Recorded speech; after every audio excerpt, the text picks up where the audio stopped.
Hey, hi everyone.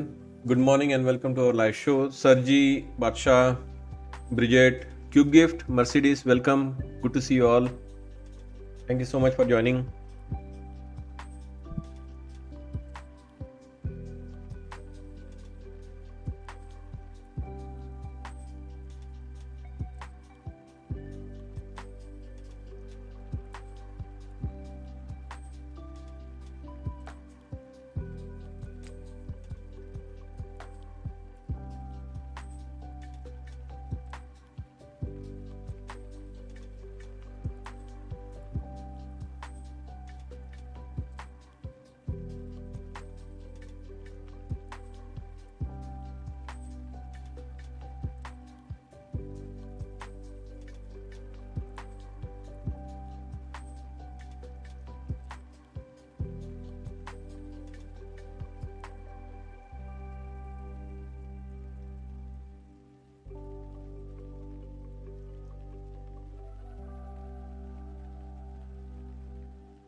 NRG, welcome.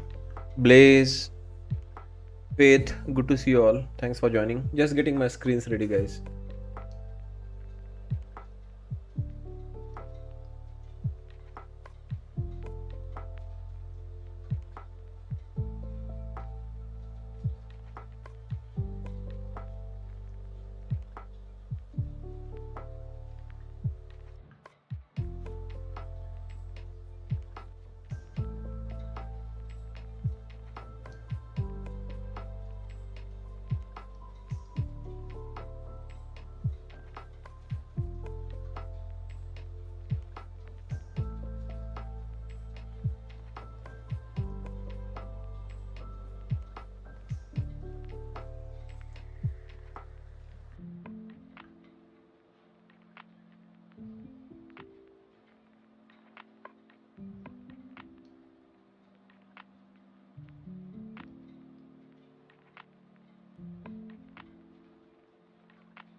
The news is on. Just getting all the screens ready. So right now, market choppy,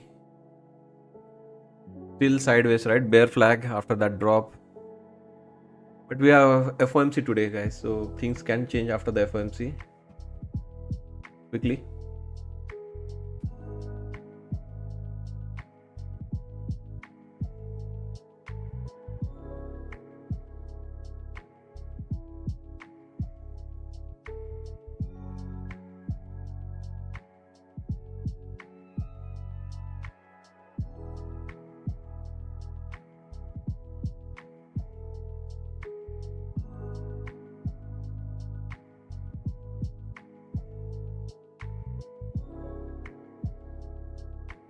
Amex say US consumer retail spending is up 9% in parts of November, and Q4 spend growth is through November similar to Q3.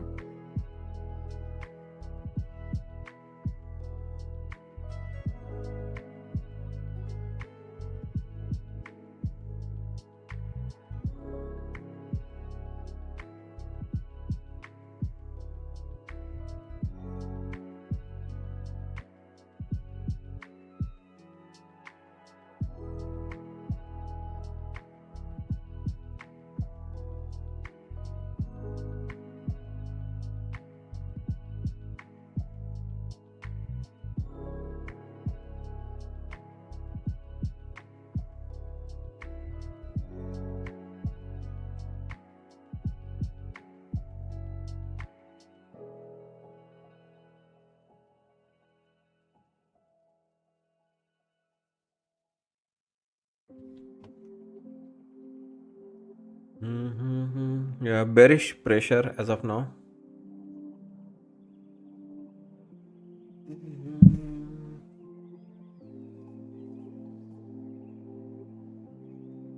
Yeah, so last 2 days, guys, I was talking to members, having said that, like somebody who did well on Monday, I saw them struggle on Tuesday. I did not do that well on Monday. It was not a overall big losing day on Monday, but it was very frustrating day for me. Like couldn't make money, lot of money. Yeah, few account, yes, we did make money, evaluations, but could not make money or small losses in my funded accounts, personal accounts. But yesterday I did really well. So it was, either or. Who did well? Either you did well on Monday or you did well on Tuesday. If you did bad on Monday, you did good on Tuesday. That was the kind of story. Slow sessions driven by algorithm, waiting for the FOMC has been the case. But today, hopefully, we'll get good clarity and market either 1 minute start, now until we get the market on open imbalance. either we start heading up or down clearly after today.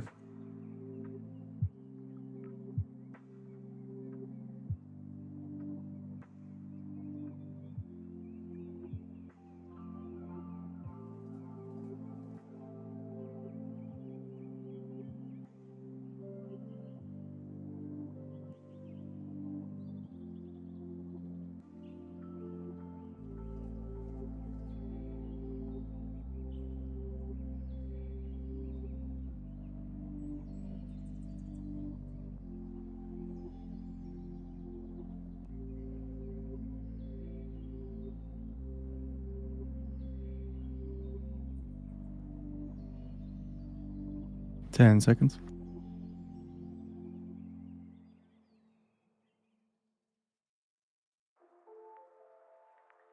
Market on open imbalance. S&P 500 buy side 101.3 million. Nasdaq 100 buy side 1.4 million. Dow 30 buy side 10.4 million. Mag 7 buy side 1.6 million.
So obviously, yeah, downward pressure still on. So again, divergence can be seen. Russell is trying to go up. This divergence has been the characteristic of market for past few weeks now. That Nasdaq ES takes the downturn. Russell Dow could take the upside move. Again, can be seen today.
In 10 minutes time now at 9:45 a.m. Eastern Time, we get the Bank of Canada rate decision, forecast for no change at 2.25%.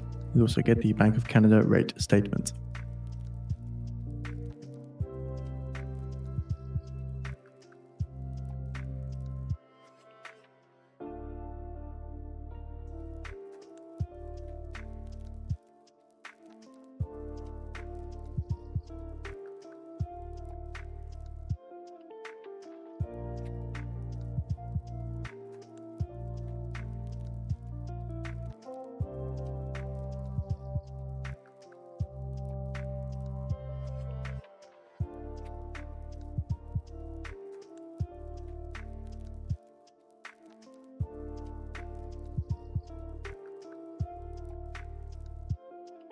Intel shares fall 3.6% amid Russian missile-related lawsuits.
Microsoft shares down 2.5%.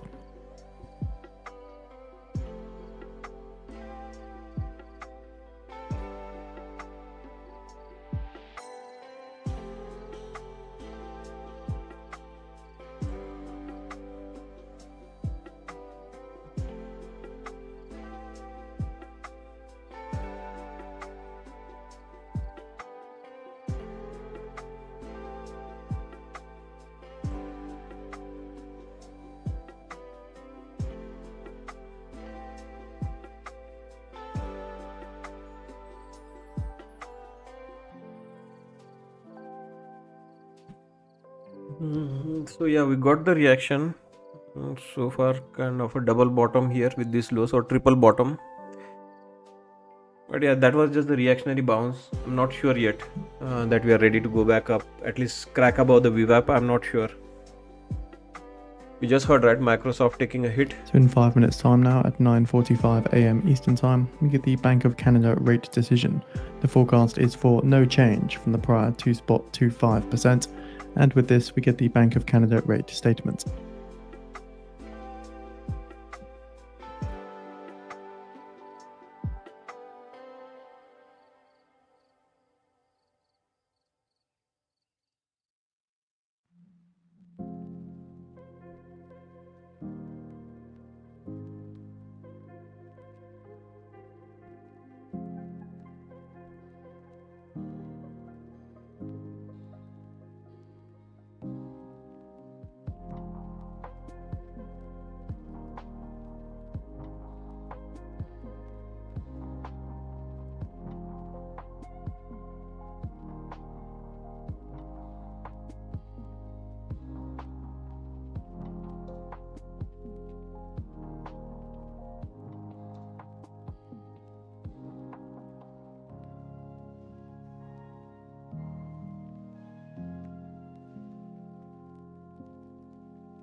Masters, check your Dow Jones chart.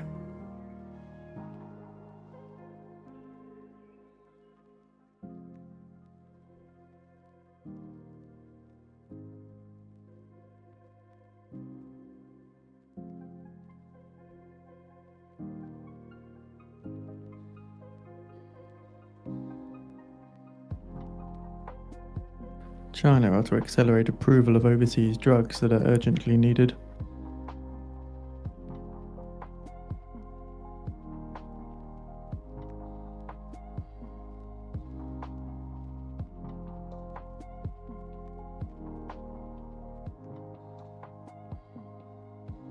Even gold getting a good reaction of your Masters level. The SIBO volatility index at over a 1-week high, last up spot 55 points at 17.43.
1 minute remaining. I'll lead with the Bank of Canada rate decision.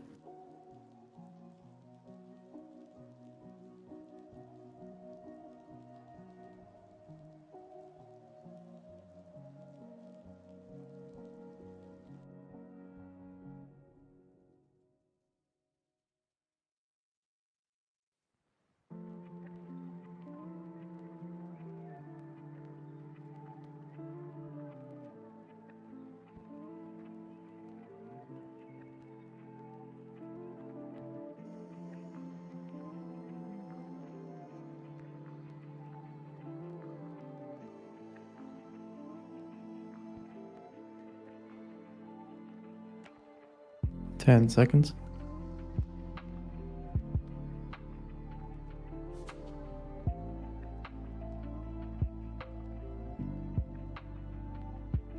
No change, no change. Rate remains unchanged at 2.25% as expected.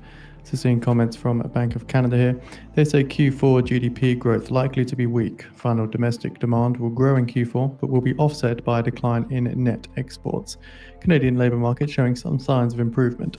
They say Q3 GDP growth was surprisingly strong, largely reflected trade volatility.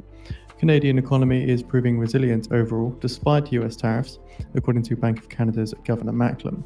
Macklem also says that we agreed a policy rate at the lower end of the neutral range was appropriate to provide some support for the economy. Inflationary pressures continued to be contained. Macklem says our view is that GDP will expand at a moderate pace in 2026 and that inflation will remain close to target. Macklem says the StatScan GDP revisions may explain some of the resilience we have seen in the recent economic data. Revisions to GDP suggest the economy was healthier than we thought before the sanctions hit. And Macklem says we expect inflation to rise temporarily in the near term, reflecting tax holiday a year ago. Banks expect that the government spending increases unveiled in the budget will contribute to growth of both supply and demand. So again, Bank of Canada left rates unchanged, 2.25% as expected.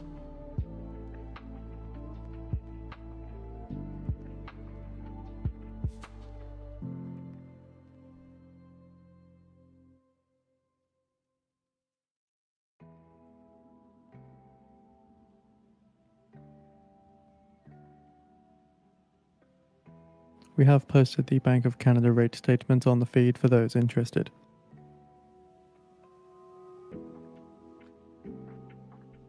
Off the back of this, just seeing some weakness in the Canadian dollar as well following the rate decision and rate statement. Again, in the statement, they did note that Q4 GDP growth is likely to be weak.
So far struggling here at the VWAP, not able to clear it.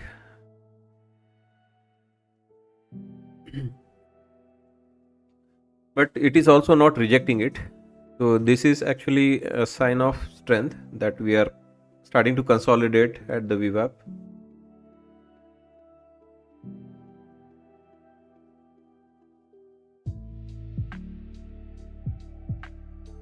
What are we waiting for? We are waiting for Dow and Russell to dump because that is the theme which market is following. Initially, Dow dumps, Nasdaq dumps, Russell and Dow flies high.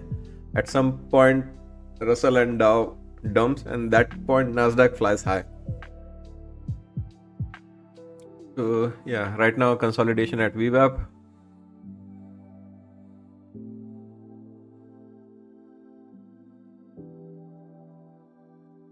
It's choppy, it's tough. This price action could not clear VWAP back in the range from 25,670 all the way till this 25,620 area, 50 point. Why? Because we have been here. I don't know, you want me to draw a box or something? We have been in this zone, right? Canadian Most of two-year majority yield of the falls time, to a right? day's low following the Bank of Canada rate hold. This is what I am saying, right? Most of the time we found ourselves like, I don't know, like deciding whether we are bullish about this box or bearish. So very few instances we have dipped here, like 3 instances. That's why I said, right, triple bottom here and back in that range, the box of volatility. Or if someone is like a big swinger, this is that box of volatility we are talking about.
Again, a divergence. Russell making session highs, Dow Jones making session highs. ES still good. Nasdaq pullback.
Yeah, it's confusing. It's diverging.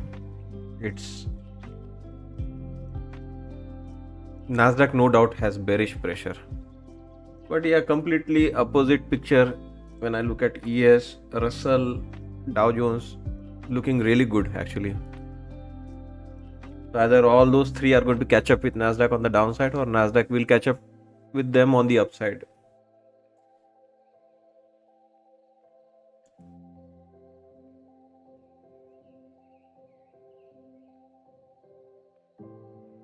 Mhm.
China equity outflows at $6.9 billion in November.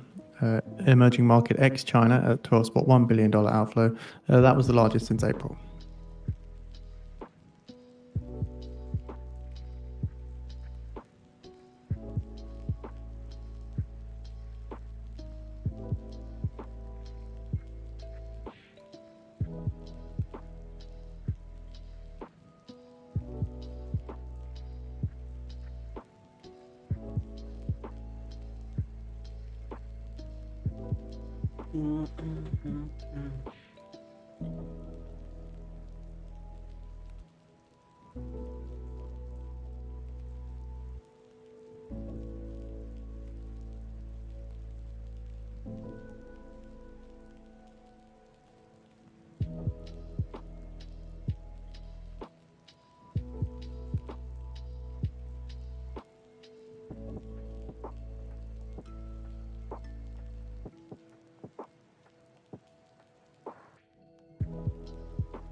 Nasdaq leaving dangerously. As you can see, right, we are starting to spend more time towards that bottom corner of that box.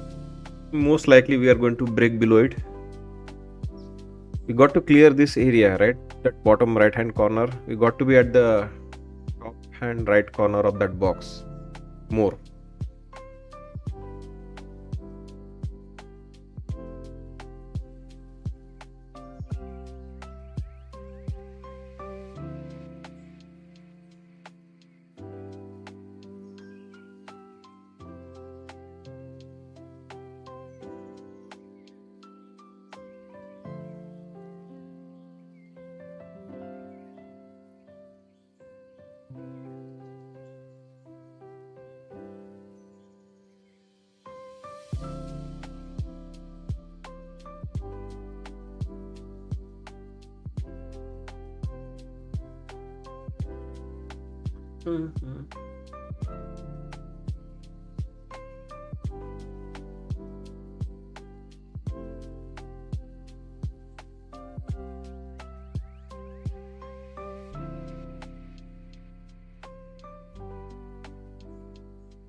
Staying patient.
Amanullah, in the past we did not see any breakout or breakdown before the meeting on FOMC day. Yeah, so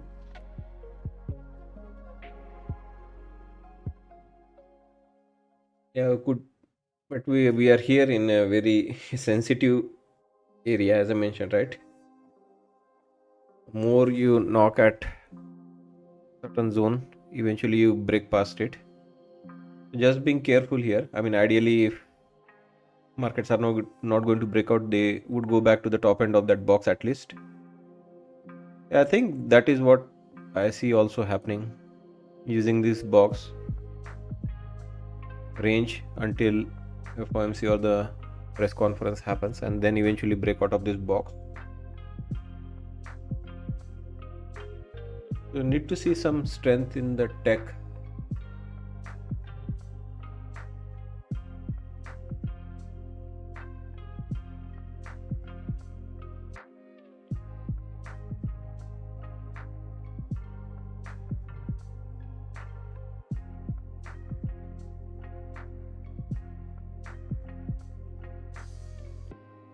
Bearishness right now in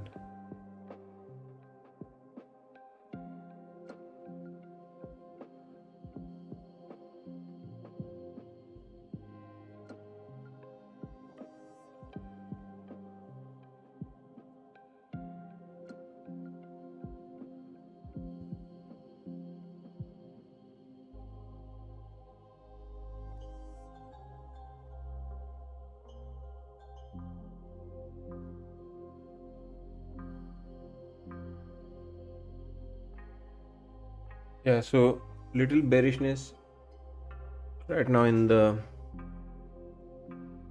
Nvidia. Microsoft, no doubt, is down more than 2%. It was already into the midpoint in the pre-market. Now it has broken the midpoint, negative for the week. Apple is still around the midpoint. Nvidia coming back to the midpoint. That is what we suspected. I think this bearishness will still be around until Nvidia goes to the midpoint.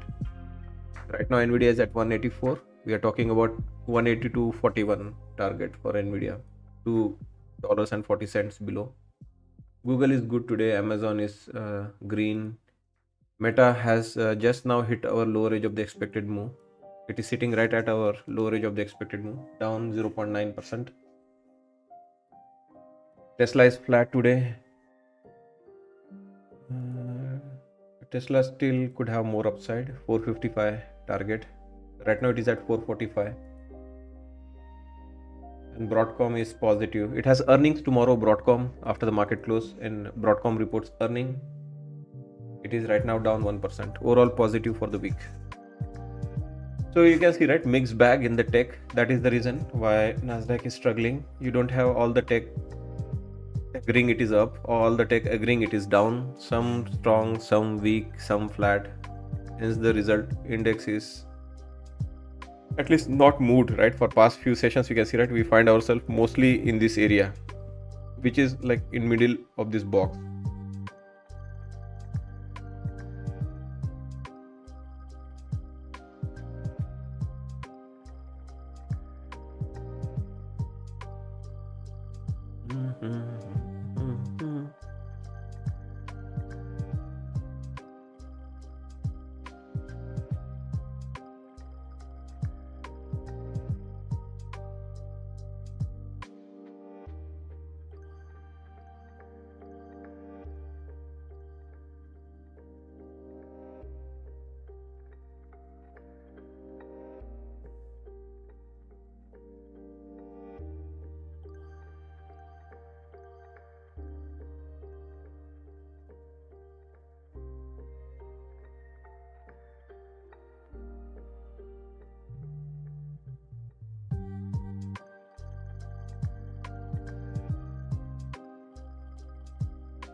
US Trade Representative Greer says wider US trade deficit is tied to tariff front-running. Currently speaking at an event at the Atlantic Council.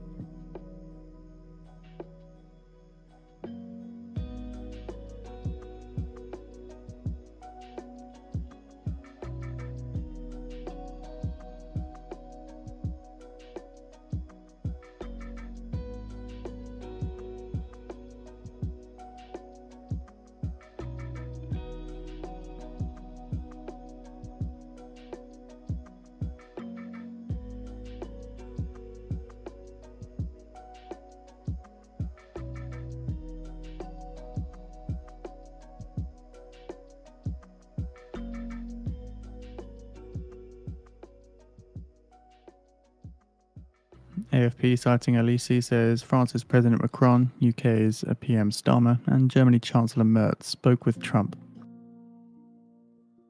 US Treasury issues a Russia-related Lukoil general license, allowing some Lukoil transactions.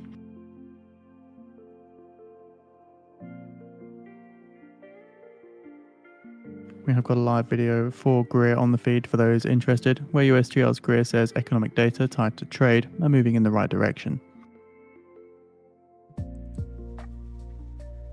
USA, good morning and welcome.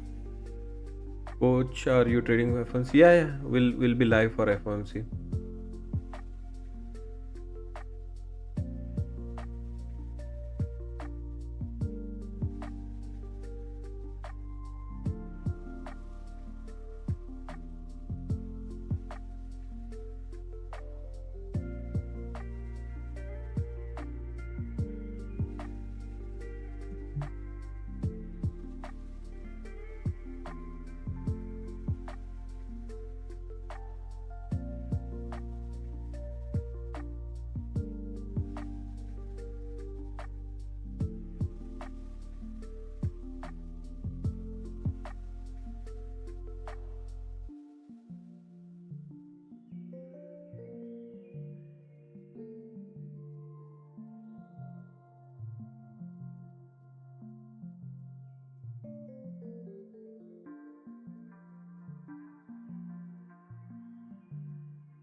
Nasdaq making an attempt to break above VWAP.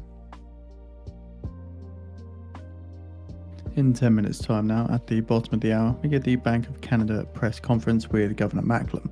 The live video is on the feed for those interested.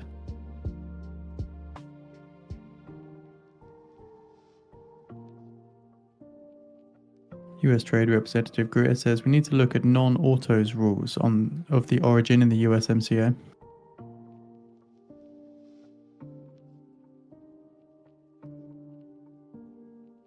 USTR's Greer adds it makes sense to discuss trade issues separately with Mexico and Canada.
US Trade Representative Greer says the USMCA trade agreement could be exited, revised, or renegotiated. All those things are on the table.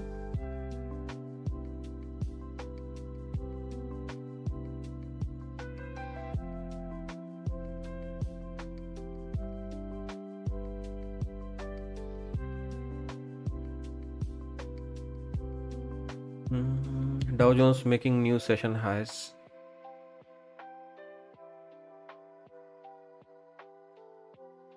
Dow could make a push for the weekly midpoint, just like yesterday, one more time today.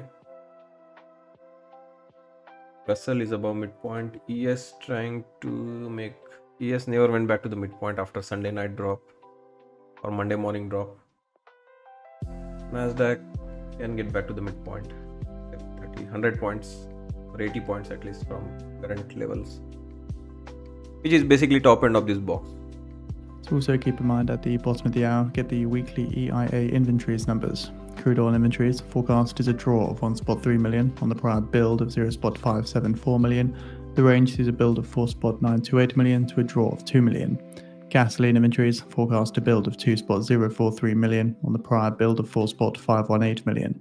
Distillate inventories forecast a build of 1.15 million on the prior build of 2.059 million. Crude Cushing inventories prior was a draw of 0.457 million. We are starting to see bias. That is a good thing. We are starting to see some bias in Nasdaq now.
You can see, right? I or you are only as good as the markets are. If the markets are like sluggish, bad, slow, crazy, choppy, which they have been. Last 3 session, I think Monday, I don't think I had a good day. I did make In money in 5 few minutes time accounts. now, at the bottom of the hour, get the release of the Bank of Canada press conference with Governor Macklem, and we do have the live video for this on the feed. But We also get mostly the it was, weekly EIA inventories numbers. Crude oil inventories forecast to draw of 1.3 million on the prior build of 0.574. Gasoline inventories forecast build 2.043 million on the prior build of 4.518 million. yeah, mostly it was USD slightly Odds Korea red. says the US can recreate tariff revenues based on IEEPA law with other measures. Yeah, Monday Back to was, the crude oh my inventories. god, a Also lot get of distilled updates today. inventories forecast a build of 1.15 million on the prior build of 2.059 million, and crude Cushing inventories, the prior was a draw of 0.457 million. Keep in mind, last night we saw the release of the US API private crude oil stock change. We showed a draw of 4.8 million on the expected draw of 1.7 million. Happy crude oil investors? Got all the inventory out of your way. But it's interesting, they have the private API inventories as well. Just like the job market, right? API data for the jobs before government data. Non-farm payroll comes on Friday. Yeah, crazy last few sessions. Monday not so great. Tuesday was great, but Tuesday was not so great for many other traders. And Wednesday so far you can see, right? I don't know, if you timed the short well, you made money. You timed the long well, you made money. It's choppy sideways.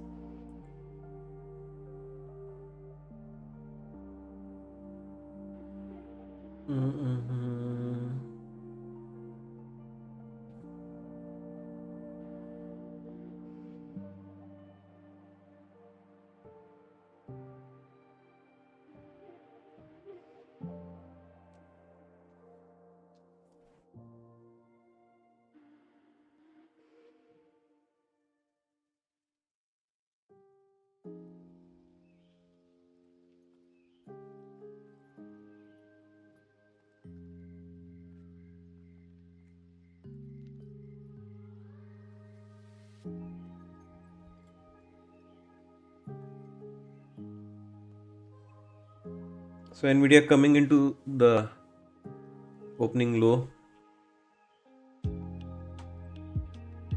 Nvidia, remember, has some room on the downside. I think that is the reason why market is not able to go back up, especially on the Nasdaq. Nvidia wants to get to its midpoint one more time. So I think this event might help, clear that doubt market has. Yeah, especially if we get a bounce off that area on Nvidia, then we should be good to buy. And if we lose and come into that area, don't stop, then more trouble. Microsoft for sure very bearish. Apple okay, slightly green or flat. Google is looking good. Amazon looking very good, up 1.67%. Meta already tagged the lower edge of the expected move. It is already sitting at the lower edge, can get bounce. Tesla already green today. Broadcom doing well. Overall, it's down today 1%, but it has earnings tomorrow. It will be fine. I don't think there is any heavy selling before the earnings. No one wants to stay short on Broadcom before they report earnings. They have been having like a great time last few earnings. They are popping like 5%, 10%, 15% post their earnings. Not sure 1 minute whether remaining. I'll lead with the EIA crude oil inventories. anyone wants to short Broadcom before their earnings. Yeah, let's watch out that event. Nvidia into the midpoint 182.41. It is right now at 183.97. And hope we'll be having more clarity after that event. Nvidia as of now kind of doing the double bottom.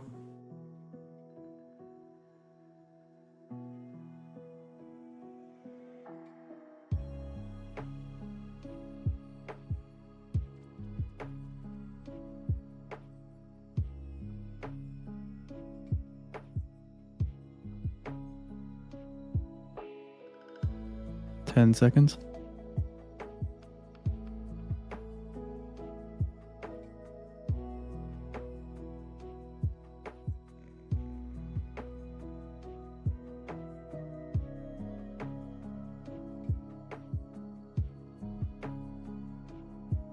Still waiting.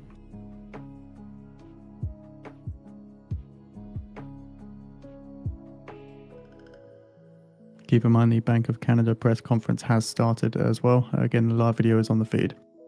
We are still waiting on the EIA inventories numbers though.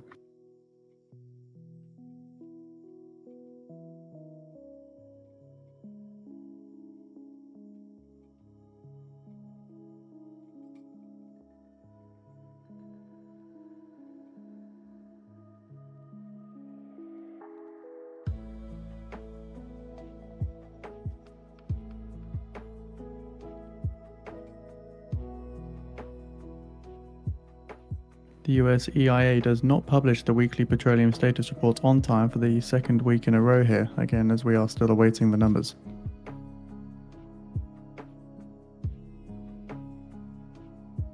Apex went US Trade 90% off. Representative Greer says the US won't allow regulation of digital tech to be outsourced. Okay, thanks for letting me know.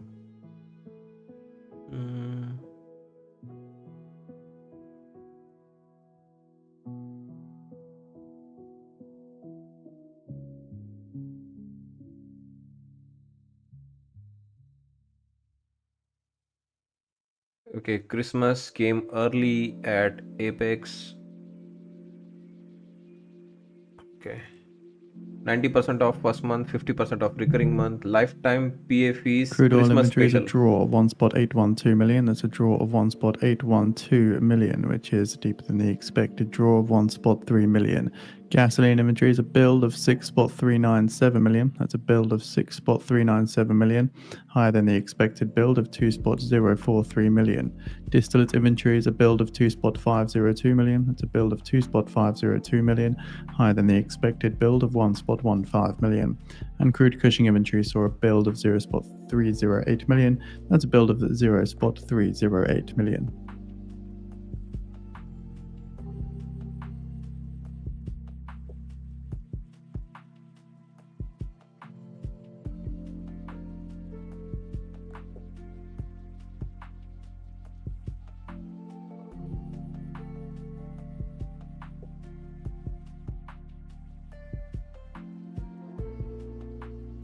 All evaluations are priced.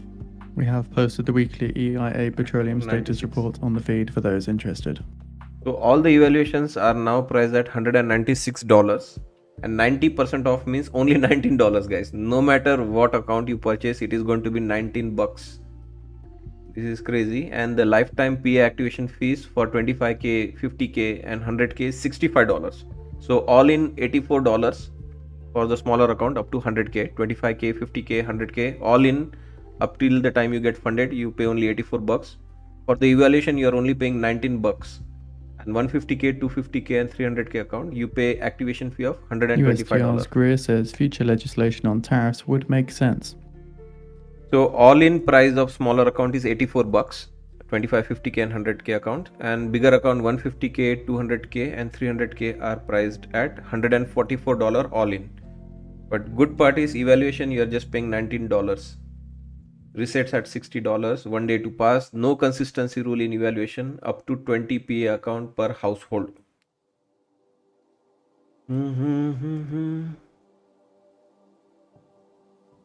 Okay.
So breaking towards the downside.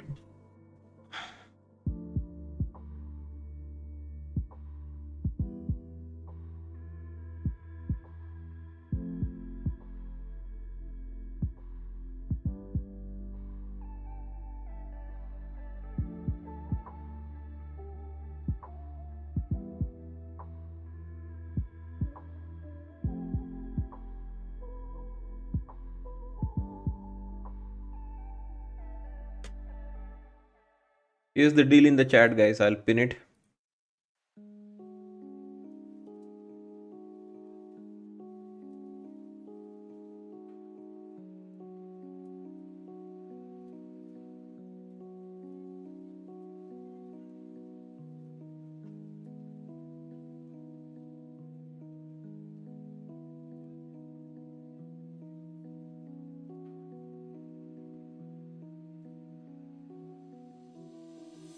Oil prices hold losses after the EIA reports a smaller than expected fall in crude stocks, as well as a large build in fuel stocks.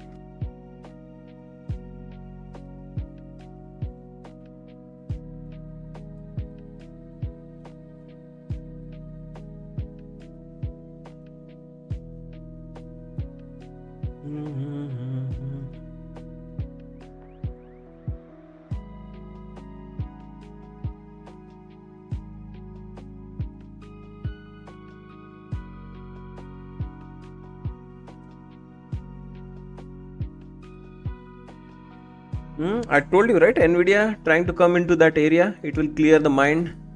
You like it now? You like the analysis? Nvidia coming into that 182.41.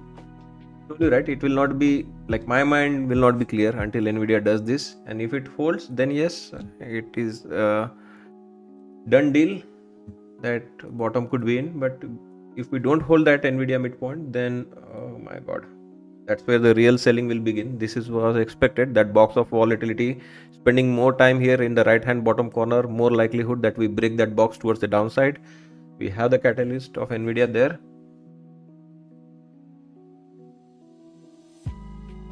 There must be a lot of traffic there, so give it some time. Apex sale, there's a lot of time for that sale. It is going to last at least until Christmas, since it's a Christmas sale.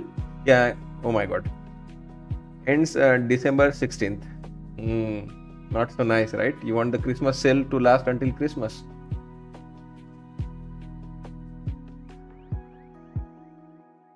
But yeah, still you have until December 16th, so let those people who are crashing that website get their accounts, and then hopefully you'll be able to grab.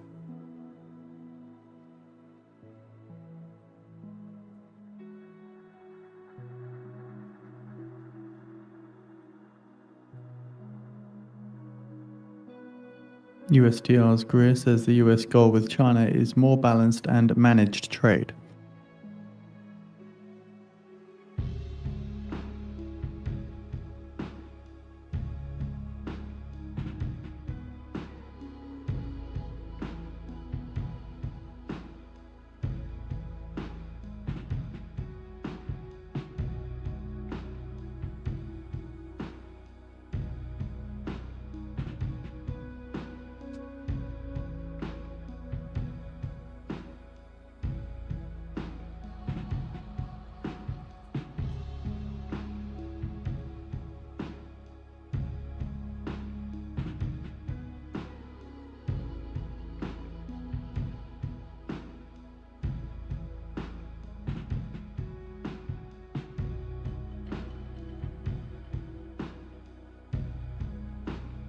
Bank of Canada's Governor Macklem says improvement in the labour market is encouraging.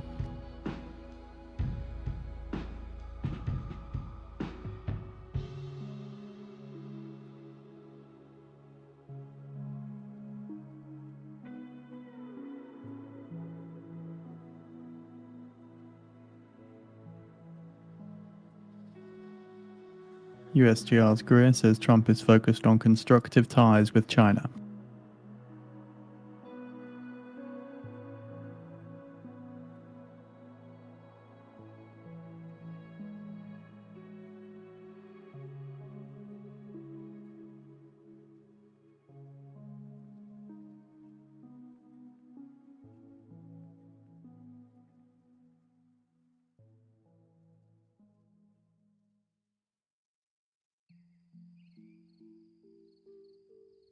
Don't worry, there is no more YouTube Discord connection now.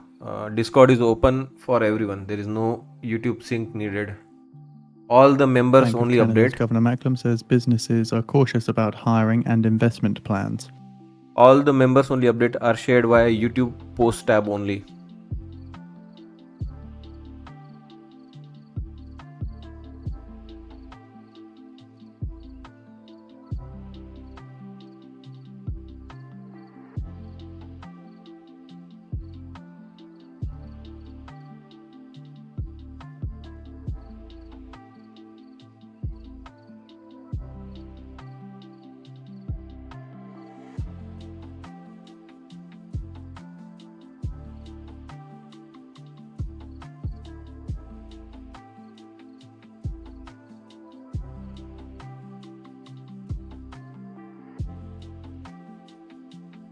So did Nvidia get what it was looking for? No, it's still coming down. It is at 183.11. 182.41 is the number. Still another 50 cents more to go, but almost home. Yeah, expect little bit of pause, wait until Nvidia does that. And is there a assurance that Nvidia will bounce from that area? I mean, high likelihood. At least we pause there, get a reaction. But that's why I'm being patient here. Until that happens, we are still capable of rolling over.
Yeah, so for callouts, we are just going to do private live stream for new paradigm members starting January 1st.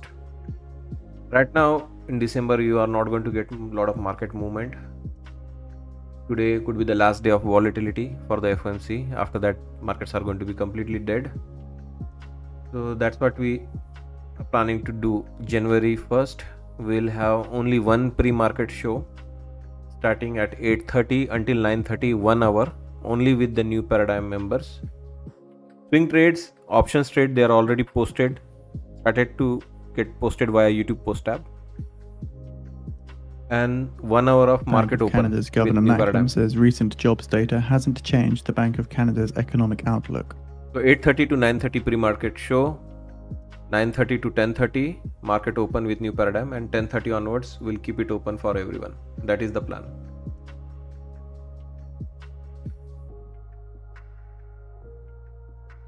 Here I am showing all my entries, exits, explaining the market.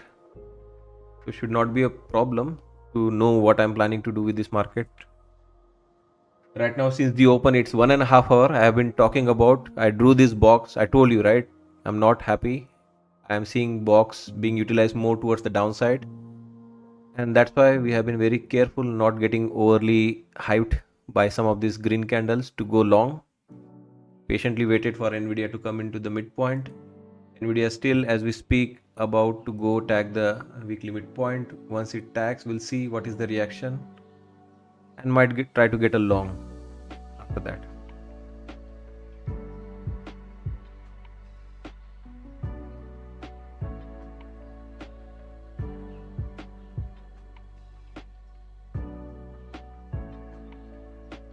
Yeah, check out the swing trades. They are already posted on the post tab. We have overall, I think last we checked we had 9 position. So far 8 positions are doing really well, 1 position not so well. We discussed in the pre-market what we plan to do with that position.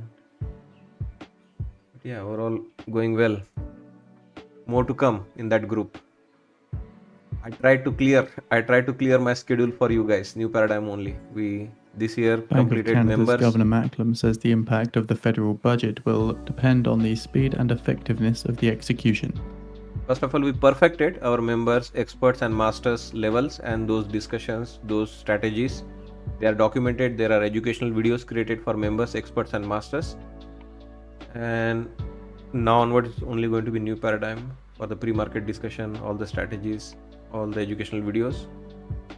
And the market open 1 hour, and then 10:30 onwards. Macklem does add that the federal budget will not add to inflationary pressures. I'll still explain the market. I'll still share my trades. I'll still explain and answer any question people may have. But I got to do little bit special for the new paradigm member as I charge them more. And more on the options and more on the swing trading of stocks. I think futures we are very comfortable now. At least 2.5 months I have clearly demonstrated how comfortable I am in the futures market with my strategy now. Now it's time to bring the same level of comfort with our swing trading and options trading as well, using the same strategy. Nothing changes. Same members, same experts, same masters. Just the product and the markets are different. Instead of futures, we are punching trades in the swing trading of stocks and options.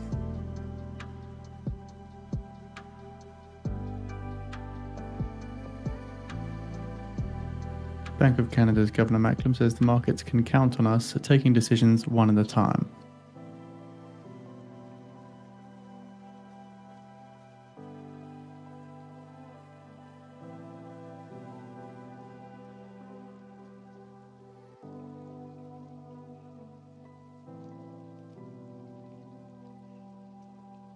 So again, bottom end of that box held, and look at that crazy rally.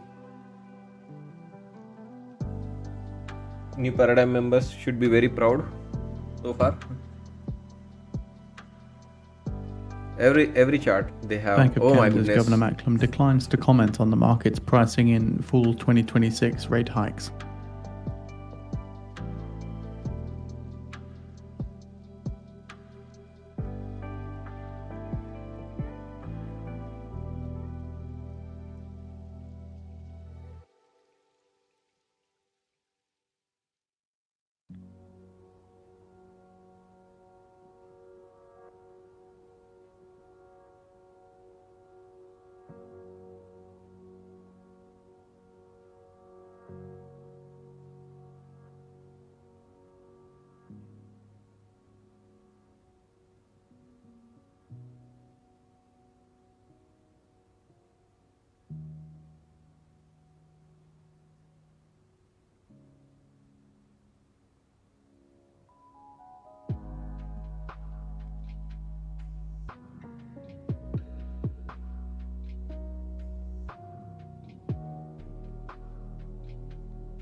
USGR's Greer says the US is seeing more balance in goods trade with China.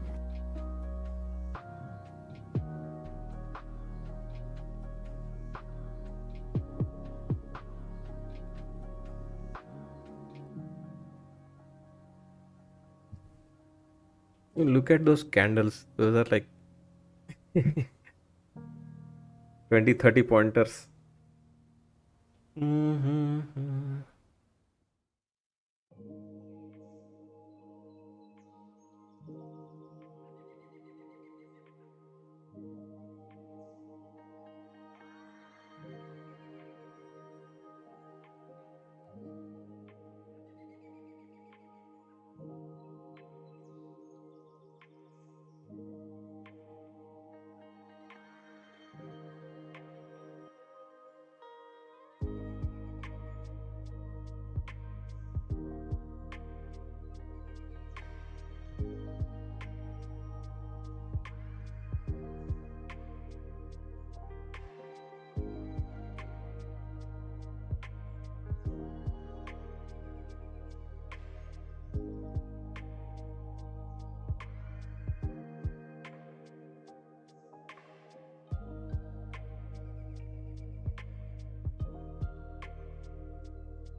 USTR's Greer concludes comments at the Atlantic Council event.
Bank of Canada's Senior Deputy Governor Rogers says what we don't want is prices coming down.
Yeah, finally Nvidia made its way all the way till that line, right? Now it's the time to see the reaction. If we are going to get a reaction of that line. So that was the call out since the open. Nvidia in the pre-market also, I told you, right? A candidate for coming into our midpoint. Almost home. And Nasdaq here on the verge of breaking that zone. The box of volatility. No, technically not. It still has 30 cents left. Bank It of is at Canada's Magnum 182. says recent data hasn't changed the Bank of Canada's view. The economy is in excess supply.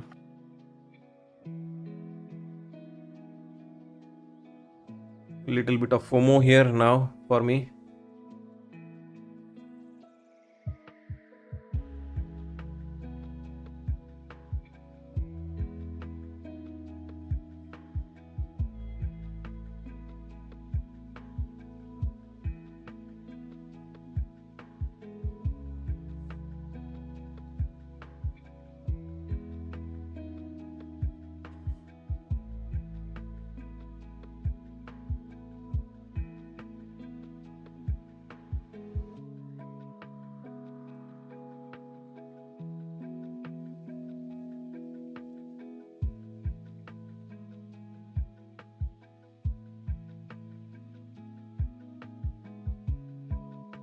Macklem says third quarter GDP data suggests that the output gap is smaller.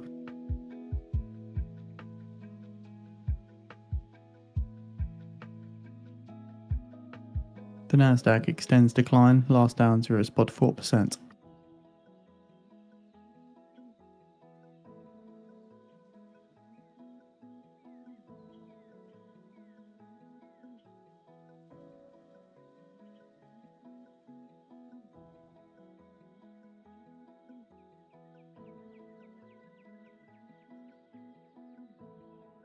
The Swiss government say reduction in US additional tariffs is to enter into force retroactively.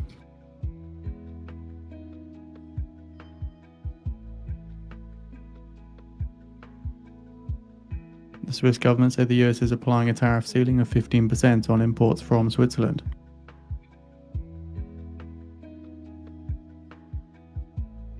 Bank of Canada's Governor Macklem says the bank sees economic slack being taken up slowly.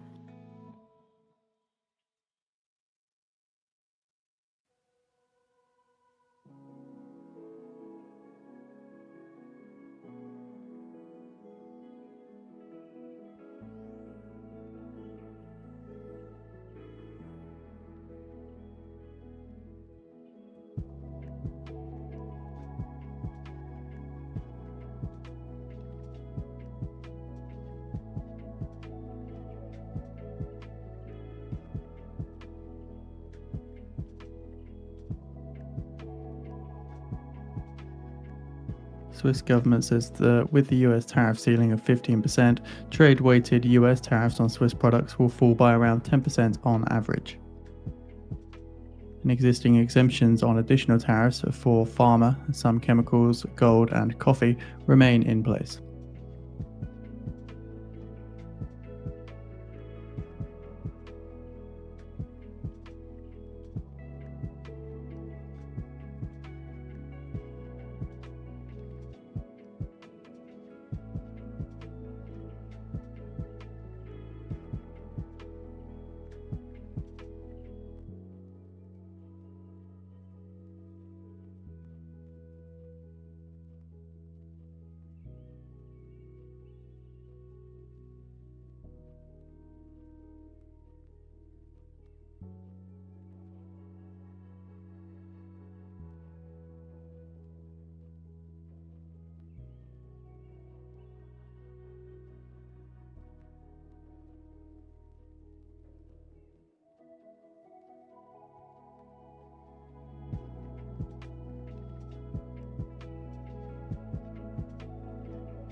So not so much of selling in the Russell, Dow, or ES. Nvidia has filled that gap and starting to trend little bit below that midpoint, but that's fine given that we took so long to get there. There could be little bit of flush below that line. We have Monday low one coming up on Nasdaq. Monday's levels are important. Just watching that level first. If we lose that level, then yes, I can let this trade go as a loser. But if we are holding that Monday low one, I'm still fine here to add one more, in fact.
Bank of Canada's Macklem says we do need to diversify our trade.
See, sizing is the big difference. If I'm sized too big for a trade, I will sweat.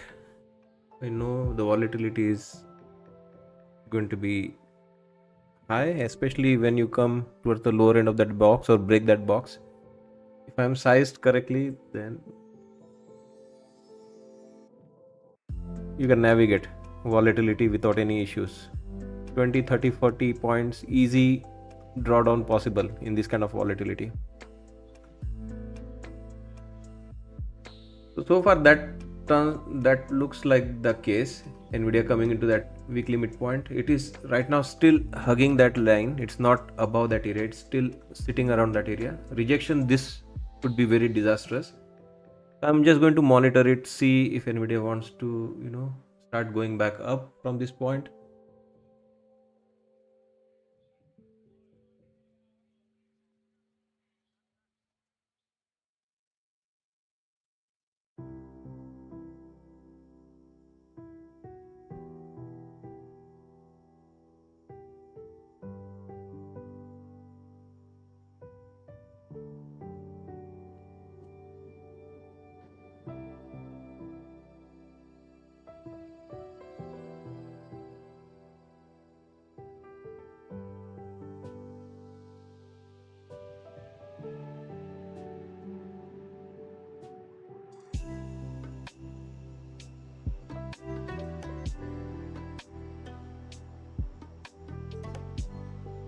Swiss Economy Minister Guy Parmelin says Switzerland has made no concessions to reduce tariff retroactively.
Bank of Canada's Rogers says the bank sees better balance in the housing market.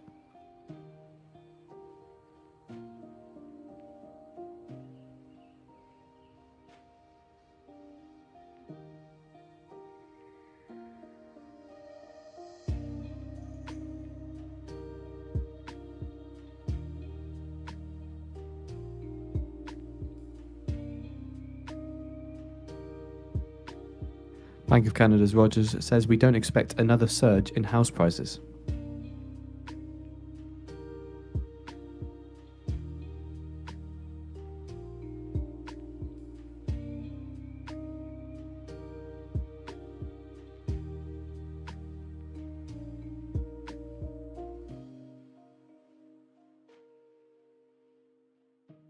And the news conference by Bank of Canada's Macklem has ended.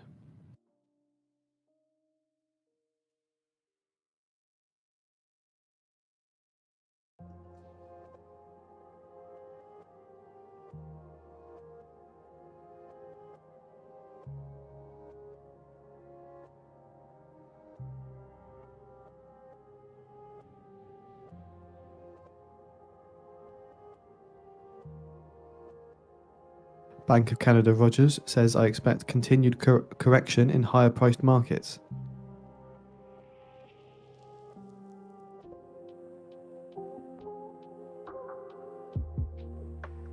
Swiss Economy Minister Parmelin says pharmaceutical tariffs for the moment stay at zero and any future cap is 15%. You're right, David. Exactly right. That's why I always say, right? Strategy is good. We have a good strategy. We can perfect that strategy over a period of time. Any strategy is good.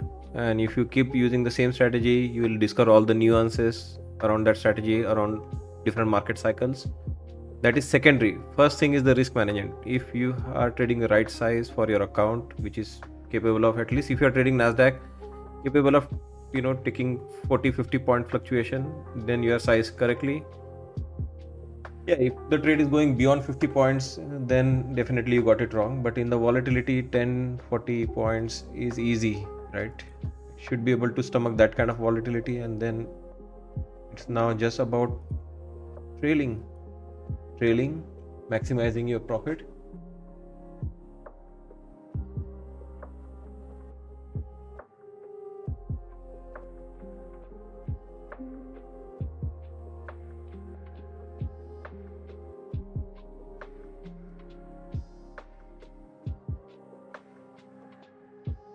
North American and European FinTech 2026 outlook remains neutral.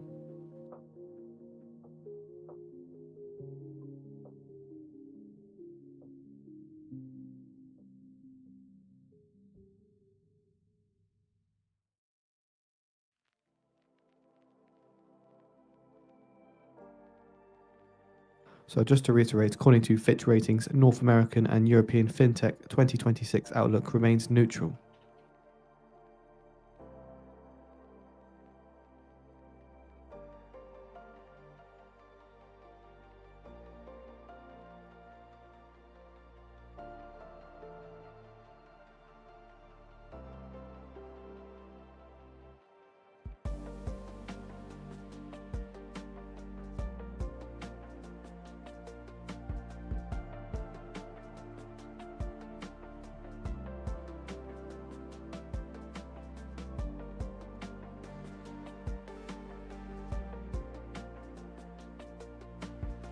We have posted the article from Fitch Ratings on the feed for those interested.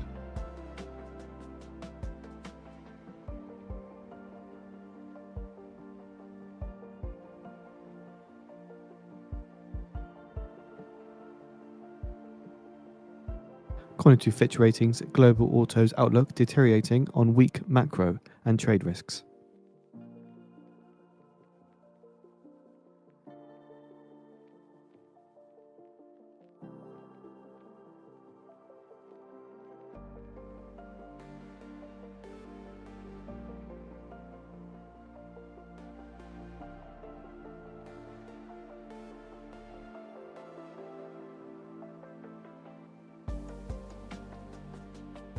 We have posted the article from Fitch Ratings on the feed for those interested.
According to Fitch Ratings, trade tensions and potential for more supply disruptions also contribute to deteriorating outlook for global automotive sector.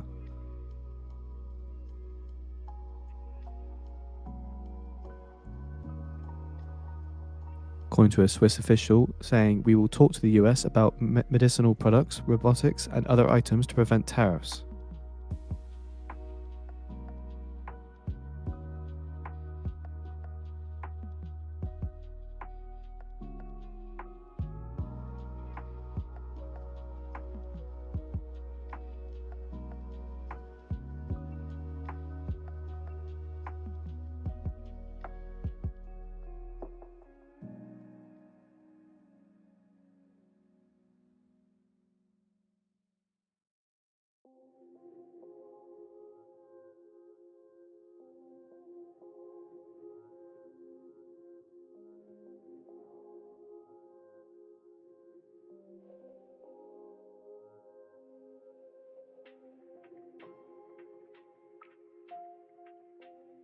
General Motors shares hit record high, last up 2.2%.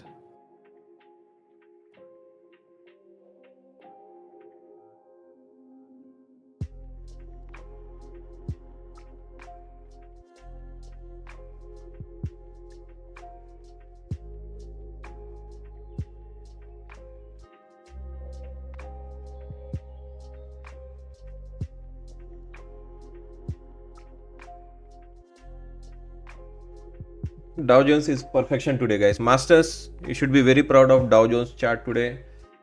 Just give me MSL in the chat, guys. Masters, especially today.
Are you new paradigm member?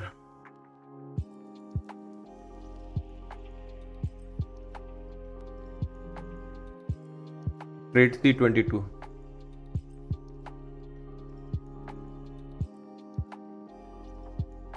And what do you mean by 9 cuts through masters level like butter?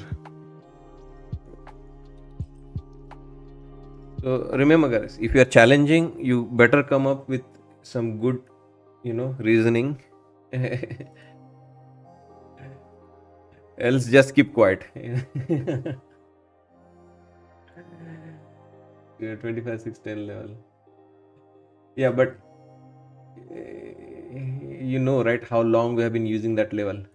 609 level, it's being used since last week. Are you like sleeping? Because it is since 2nd of December.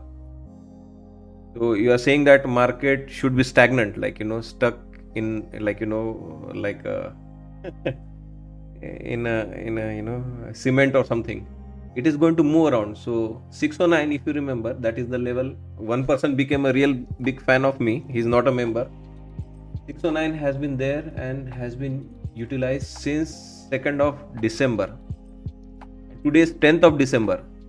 So if a level 609 has worked for you since 2nd of December until 10th of December, how do you have even guts to say that it cut through it like a butter or knife through the butter? Are you like seriously? Not challenging, you asked masters, give me the numbers, I give you. No, you are saying that 9 cut through the master's level, it is not a compliment. It is like you're trying to insult that level. I mean, you have used that level since 2nd of December. If anything, you should go, start worshipping that level. It has owned you since 2nd of December. So be very careful with the choice of your words. It didn't came across as a compliment. What else do you want?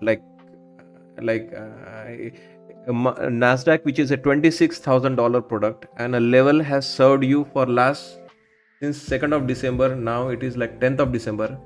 It has served you for 8 days. What else do you ask from that level now? Yeah, so yeah, generally that terminology, cut through the level, like hot knife through butter, and that is not used as a compliment in the, at least in the traders language. It is an insult that your level, market didn't give a shit about your level. It means that. No, just keep it to your zone. Trades C22. Maybe it should not be there in this case. So yeah, don't go there. You have no idea. Don't go in my zone there. Let me take care of what should be given and what should not be given. Yeah, Apex Cell. I updated. Let me update the Nightbot.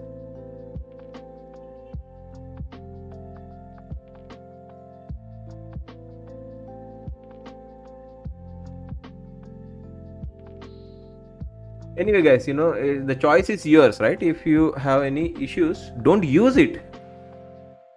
Like it is as if you are, paying money and now, trying to whatever, like bitch about it. Don't pay the money. Why are you paying money if it is not good?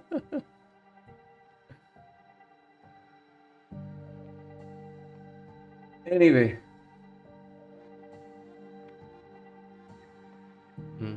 No, just keep it chilled, okay? Trade C22. I think we had issue in the past also. Just use the good language, which if you have good to say something, it's fine. But if you don't have anything, just keep it quiet. Else, don't be a member, right? Who is forcing you? And you don't have full access to my strategy. If you're not new paradigm member, there was something missing in the masters. That's why we created new paradigm. Unless you are using something full-fledged, just chill. Just keep it quiet, keep it relaxed, keep it happy for everyone.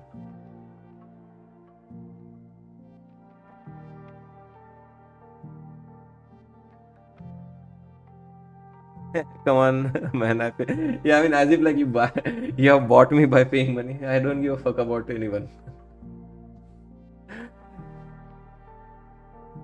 Yeah, so yeah, just be good. I'm good to you, right? Do I come hard on anyone? But if you like poke finger in my ears and try to get under my skin, I come very bad. In general, I'll be very happy, welcoming all 85-90% of the time, very happy, entertaining, sharing my analysis. Look at that fucking Nvidia bouncing from that level. What do you look from? Perfect level, perfect bounce, perfect trade, little bit of volatility, broke the box. What I was seeing in the market was capable of going very much inside this box and also capable of going to the top end of this box now. Yeah, we in unnecessary distraction, we miss out on good analysis, good trades.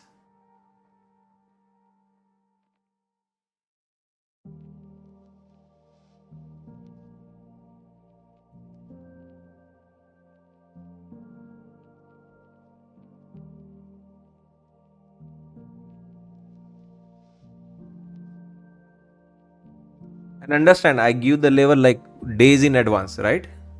So if you have brain, think about it. In today's market, in yesterday's market, somebody can analyze, this is the VWAP, this is the top end, this is where we rejected 1 hour, this is the 4-hour candle.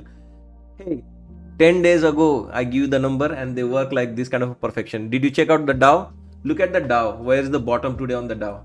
To the penny. So when you have been given numbers analysis days in advance, for sure take it with little bit grain of salt. Yeah, that number is given to me like many days in advance. So today and next few days market will be changing, but still working really well for me. Must be something really important.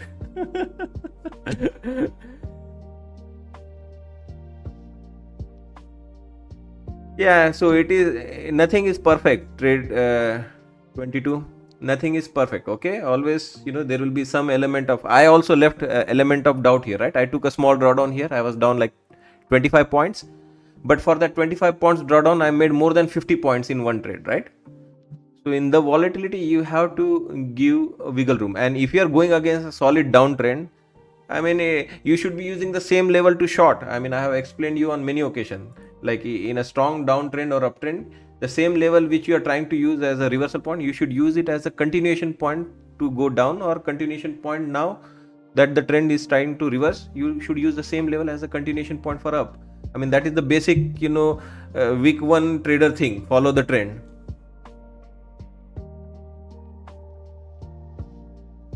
Yeah, I mean, so that's why, Blaze, not many will cut it. Not many has that personality, right? That, yeah, I mean, it's it's a $26,000 product. It moves like a crazy, and if someone is giving you a zone level, you have to see, right, what kind of, like, if it is a normal volatility, normal grind, then yes, the level will react. If there is a heavy selling going on, I mean, don't you have like common? It's such common sense, guys. I don't understand. I try to make a picture about it, but people don't get it. This is the reason why I know. One day I'm going to end all this fucking membership and all. Like, it's very difficult to educate people.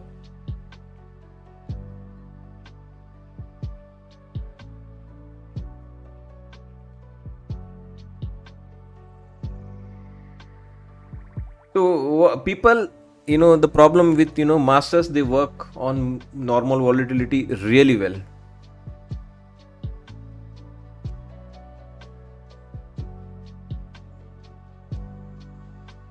I had multiple reason, teeny tiny or tiny tunes. I said, right, I was watching Nvidia.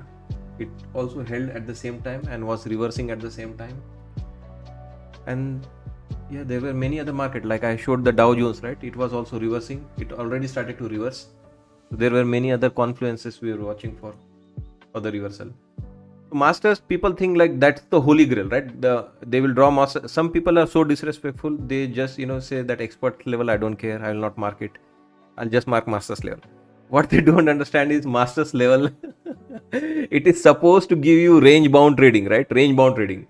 Of course, someday the range is going to expand, right? When the volatility expands, these levels will not come to the rescue on those expanded volatility. That's where we created the new paradigm level, right? That's where we went beyond these 4 lines, and we went ahead and made like those 4 lines as total 9 lines. Now come and face the volatility in this 9 line zone. Yeah, I mean, the normally market is going to swing to the daily high low in the volatility. Range bound trading will be helped and brought to you by masters level reversal points within the daily range. But suddenly when the volatility is expanding, like you are seeing, right, market starting to sell off, right? Here we were at a big risk of retesting, rejecting and going into a heavy sell, right? But before the MC, why? If Nvidia was coming into the midpoint, it is bouncing. This market is going to go back into the midpoint, or at least inside that box of volatility one more time. So we were, someone asked, right, why this worked this time, the reversal? Yeah, because the conditions are still, we still don't have FOMC statement. We are not selling off without Powell's speech today. Yes, we may sell off post Powell's speech. Sure, we can sell off 100, 300 points more. But given the circumstances, given Nvidia was coming into the whatever important area, very high possibility Nvidia after this kind of a sell-off holds the midpoint. Yeah, and we had seen enough drama since the open. This was the right time for the reversal. Many things come into equation. So yeah, just be very careful with selection of your words. Like, this is supposed to give you range bound trading. It is not supposed to be the holy grail, like go this and jump from the aeroplane without a parachute. Are you serious? Even jumping from the plane with the parachute, there is a backup parachute. If the first parachute doesn't fail, the second parachute will come into play. In the aeroplane, when the first engine fails, there is a backup engine. Are you serious? Like, I don't know, I will jump with the master's level. Come on, guys. Be reasonable. Be, use your brain along with, some levels which I give. Because trading is difficult. Trading is supposed to be difficult. Else, everybody becomes a YouTube streamer. Everybody starts trading live. Everybody becomes. There are many gurus already out there, but to become a real trader, you have to have. You need to bring something own to the table. Following someone's strategy, following someone's levels, or following someone's like trades on the live stream is fine. It can be a second confirmation opinion, but you got to bring something of your own to the table. Then only you're going to become a good trader. You need to, I don't know, like,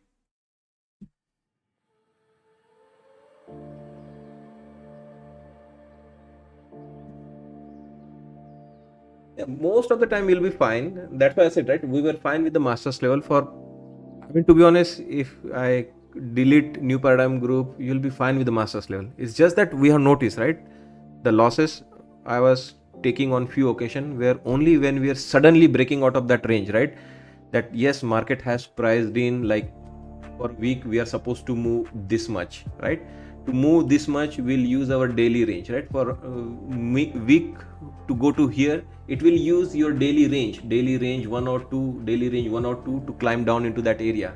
Yes, most of the time you'll be fine with the projections we have, right? You'll be fine with our weekly projection going to weekly using our daily projection.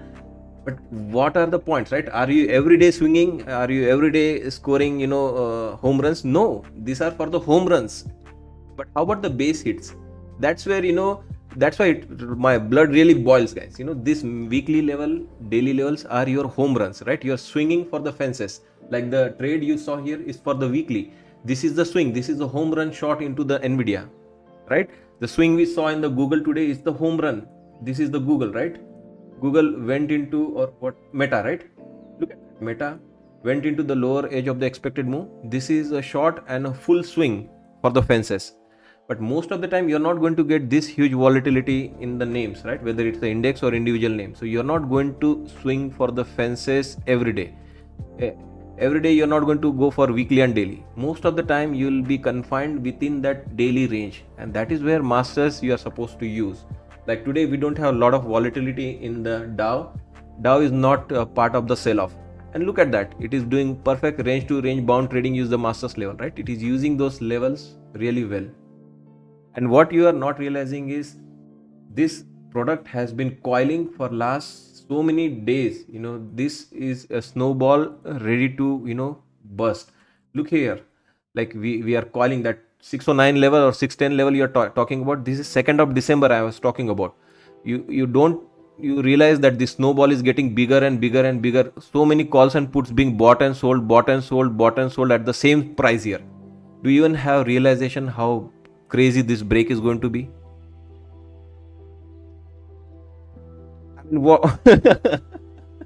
So it is supposed to use only until that coiling effect is happening. Once the coil or that snowball explodes, that's where you will need expansion and all those things which we do in the new paradigm group.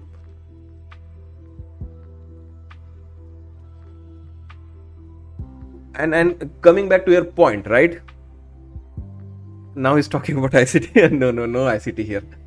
So coming back to this could have been and should have been a different level. Seriously, are you going to challenge my level that 610 should have been little bit different?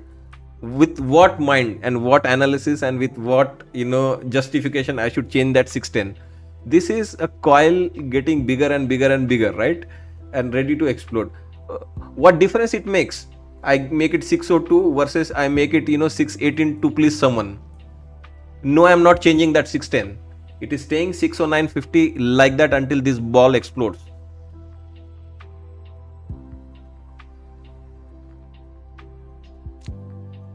All ARL notice is the mouse smoothness. ARL, like, have you ever considered stand-up comedy as a side profession or a side gig? All you noticed is the smoothness of my mouse. what I'm talking about the market, how I'm explaining the thing, the passion, the level, nothing.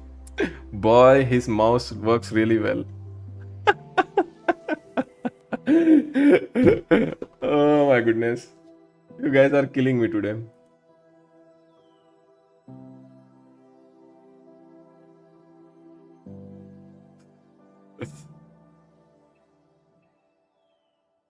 So anyway, guys, I think we are good for the FOMC now. We just waited for the FOMC, right, to go to the top end of the box.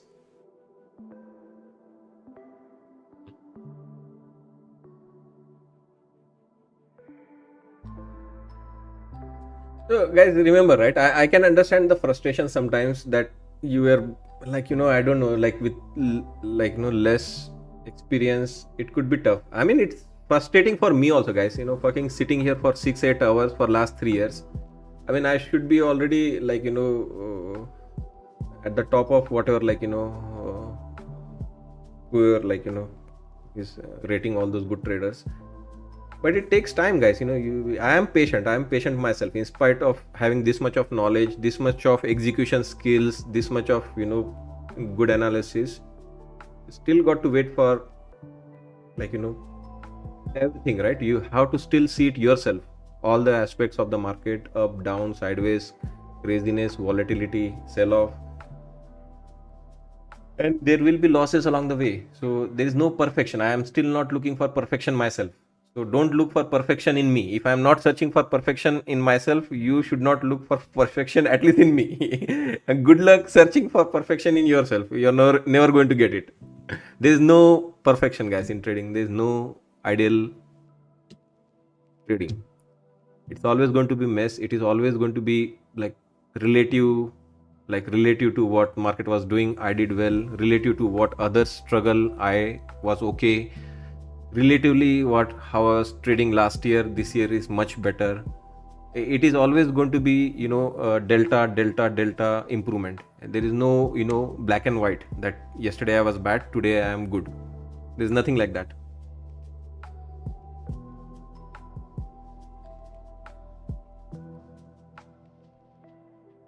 This whole week was tough, so you have to be very happy. Then I started my morning live stream. Just watch the live stream and the first 5 minutes of this live stream.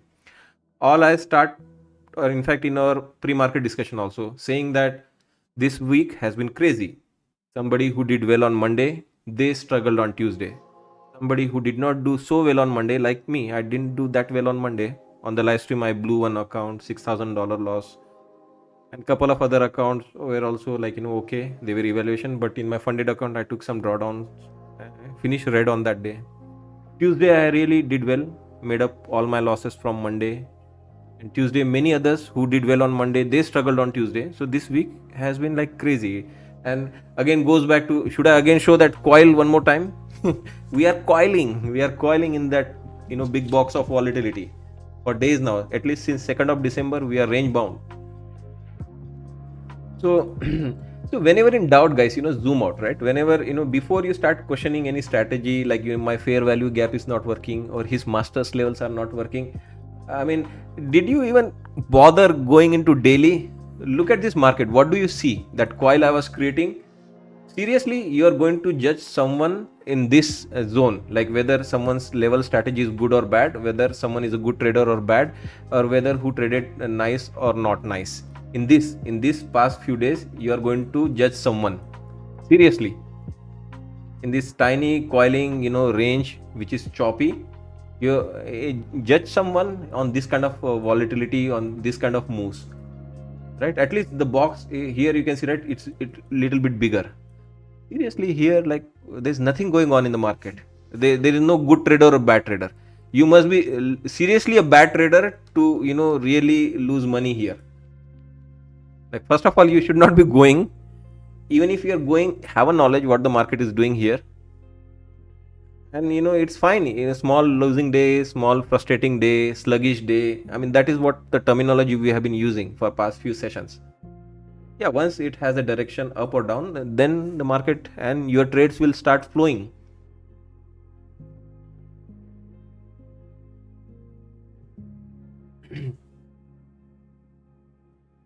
Honestly, I have paid so much money to so-called experienced mentors, but when you leave, you don't have confidence of trading. I work all day, so I use experts and masters every day thanks to RDGD. Yeah, I know, because those, as I mentioned, right, that is not any moving average or reutilizing or repackaging existing concepts. I mean, that is purely like, as a trader, what I felt need. And since I sit here for 8 hours, I have been doing this for last 3 years now.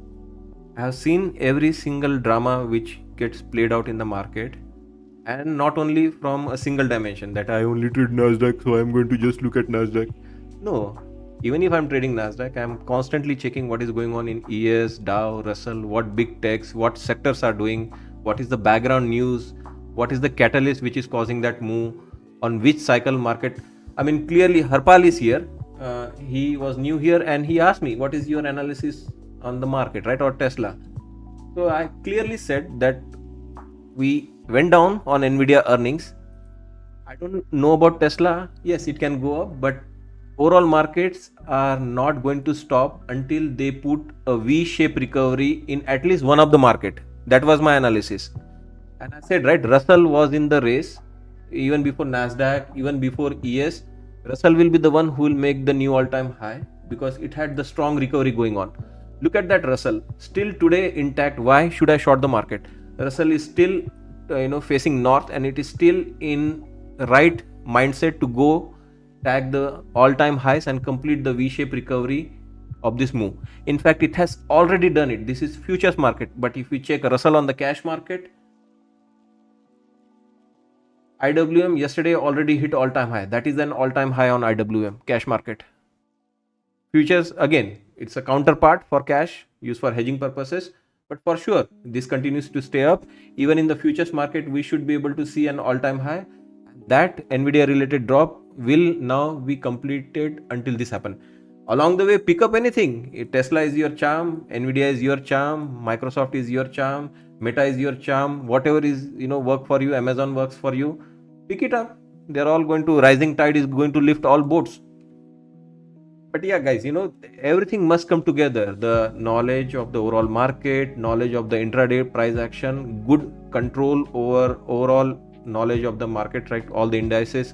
Last few days, I have been consistently talking about tremendous rotation between the tech, within the tech, tremendous rotation between the sectors, tremendous rotations going on within the indexes. Today also we see Nasdaq going down, but Dow Jones and Russell flying high.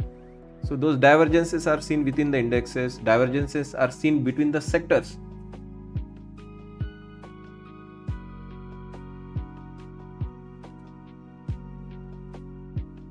Look at even sector wise, this week if you see healthcare, here at the lower end of the range. But if you see financials, Jeff Bezos' they are flat. Blue Origin has had a team working for more than a year now on the technology needed for an orbital AI data center. Healthcare was down, you can see that. Technology is still up. Semiconductor, you can see that, still up for the session. Some weak, some down. We just saw, right, Meta hitting the lower edge of the expected move, sitting right at the lower edge of the expected move. But I don't know. Broadcom, you can see, right, looking good, has earnings tomorrow, could be at the top end of the range. So there's a lot of rotation going on when we are struggling here, or you could be struggling here in the price action on the Nasdaq for past few days, because you are not able to keep track of the rotations, what is going on. If you are like buying when the rotation is going to come back in the tech, you are going to make money.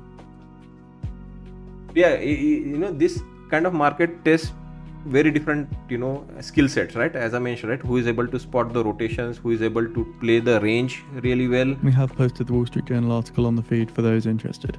Here one-dimensional traders are going to struggle, and generally when I say one-dimensional trader, means someone who has one chart open and has couple of moving averages and trend lines telling them to do long or short. That is a one-dimensional trader for me. But if you are like coming with the preparation of like watching the overall market, watching overall indexes, watching the sector rotation, watching the tech, I mean, this was a clear bread and butter and what you say, right, garden variety trade today for us. That Nvidia comes into the midpoint and we try to take a bounce of it. Nvidia now has come and now sitting at the midpoint. You can see, right, the excitement at least is gone now. We got that bounce. I'm not sure now. If Nvidia loses that level, I'm not interested in this long anymore. Ideally, we would have taken a pass on trading the last 2 days. The most successful traders don't trade every day. Exactly, right? Either if you are not like happy, not following all those small nitty-gritties, and even the way price has been moving has been very algorithmic movement in the market. It's not a clean move, it's not a continuation move. For sure it is not a trendy move in the market for past few sessions. And I just showed you, since 2nd of December we are locked for last 8 days in the same range. Yeah, ideally, like if you don't have those many tools, those many tracking devices on you, stay clear. Bro, I have been watching you since you were using the contour and had few followers. Okay. Was it a good? Was it a regret? I regret following this guy. All I got from this guy was like, toxicity. Or you learned a lot following me for so long. I appreciate it. Thank you so much for following me for so long.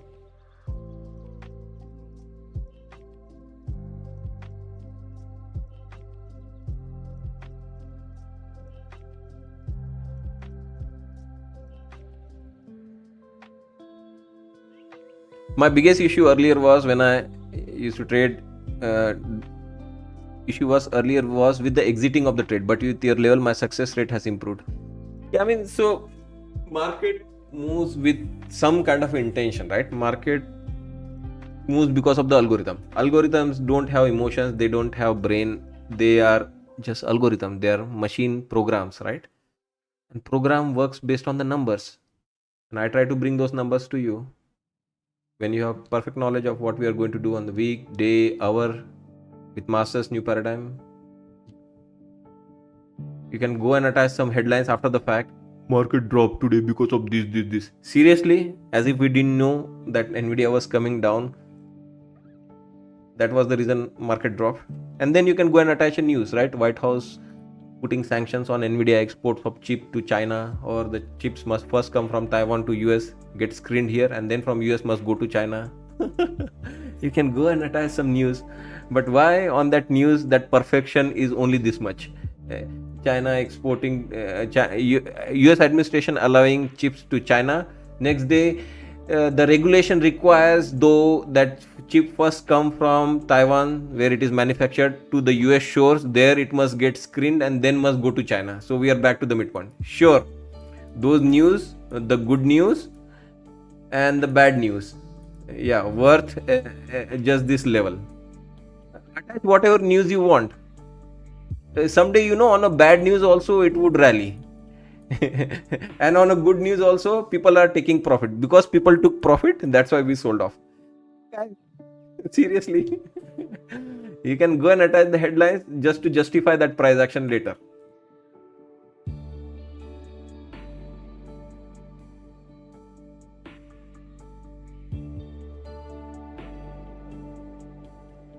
Which of these platform do you personally use, if you don't mind asking? So I am using Lucid, Elite Trader Funding, Legends Trading, Funding Ticks, Tradify, Apex, Take Profit Trader, Bullnox, PropShop, Fidias,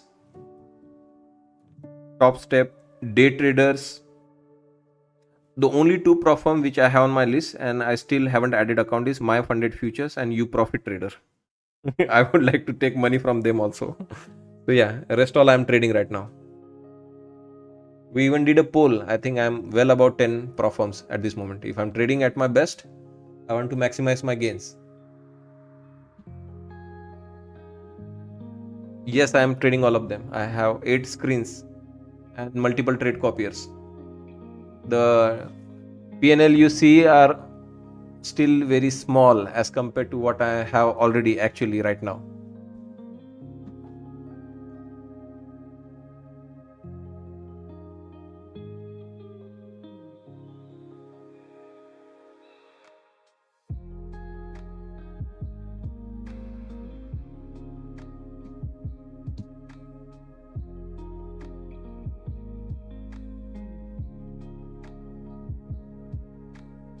So again, trade C22, you are telling me that 6 610 should have been a different level?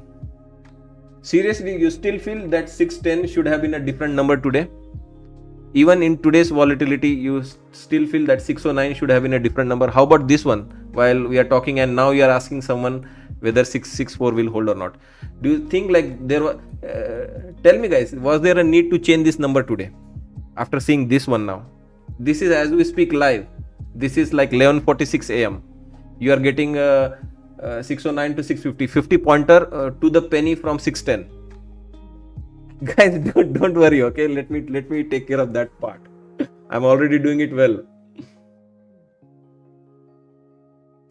But good guys, there was a challenge. I had to come and justify it. I think numbers, let the numbers do the talking. I think my numbers are doing the talking here. If anything, this last one proves it to the perfection that this was the number. 60950 has to be that number. Else why? You tell me, right? Somebody who missed out on this rally, they are saying, I think I saw someone say 580 would be a good entry point. Yeah, keep waiting for that 580 here. 610 front ran you to the penny. Come on, guys. As I have a little bit of passion still left in trying to teach, educate, but that passion is now disappearing slowly because I question myself, why? What's the need? Why I need to justify? Stop the madness, right? Just got challenged, right? 610 should have been a different number. Seriously? 610? Do you think 610 should have been a different number here?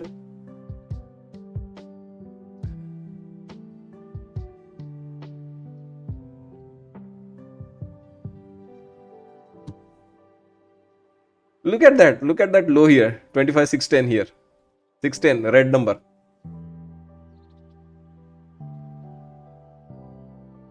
Yeah, trade C22. See, now the language is good now. What was the need?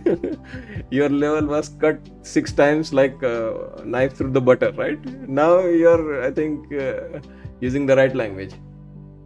Just ask question, right? Why in this occasion did not? If you're like, don't use it. If you don't like it, don't use it. Don't be disrespectful. That level worked for us for last 10 days, so it is okay. And even this last could be the last point.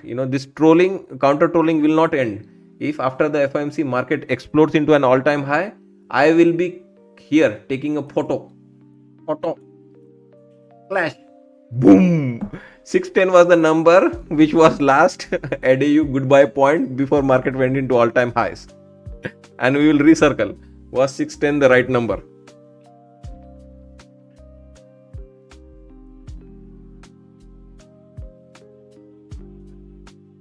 So guys, a lot of work is happening. So this emotions or this whatever like passion doesn't just come across, to gain some brownie points here over someone. There's a lot of work which I put behind the scene, 3-4 hours in the evening. And I go through all these things, right? Whatever I explained, I go through this for all the market, not only for Nasdaq. I just see what is the positioning of the market.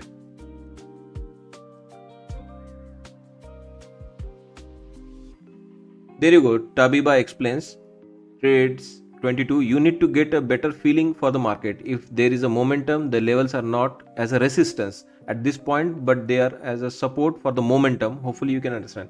Yeah, exactly. When the momentum is strong, you're not using those levels as a reversal point. In fact, you're using those levels as a retest rejection point to go down or continuation of the trend. And if the market is going up, you use the same level like here. Last I showed you, right?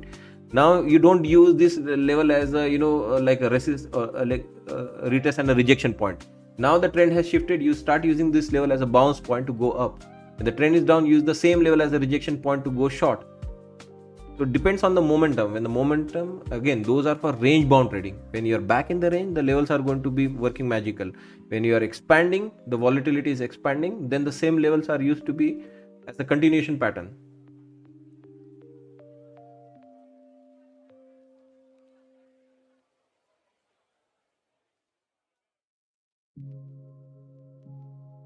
So guys, this is good, right? You can see, right? Even there is a little bit of disagreement here, but we are talking technicals here. I mean, who, without using some bad words, without using any harassing languages or torturing languages, which we get to hear on live stream from other traders. At least we are challenging here on the technicalities. And if I was challenged, I have explained every aspect of why that number has to be there. And as I mentioned, right, the number, let the number do talking. And there is your photographic 610 giving you that from 610 into the next level, right? 60 pointer bounce now. I just got challenge on one number, and this is the number which is getting the last laugh here. Who is laughing here? 610 is laughing. Hey, 610 is the not right number. Take that. You don't have to wait very long, guys. With me, it gets proven almost same day. Sometimes, this guy said he will win Robin's Cup. It's been a decade now, and the guy has not even appeared on the leaderboard. Top 10, top 20, top 100 traders. Forget about winning the Robin's Cup. Here, you don't have to wait for decade, a century, 5 years, 1 year, a month, a week, a next day. It gets proven right in the next half an hour. Whatever I get challenged, it gets proven in the next few minutes. So this is much different turf we play on. Okay, no, I'm done talking to you. Explain the first cut and why did I'm done with you. Like, it is like now you are like seeing that I'm on that emotional rampage. I'm done. Hundreds of people here try to explain you in the chat. It seems like you are lacking basic skills also. Just study the market, understand how the market functions, and then try to become a perfectionist in your execution. I think you are going reverse way. You are trying to become a perfectionist in your execution without understanding the knowledge, without understanding when the market is on the move, with the momentum, without understanding whether we are in the sell cycle, whether we are in the consolidation cycle. I think that is the problem I see in you right now.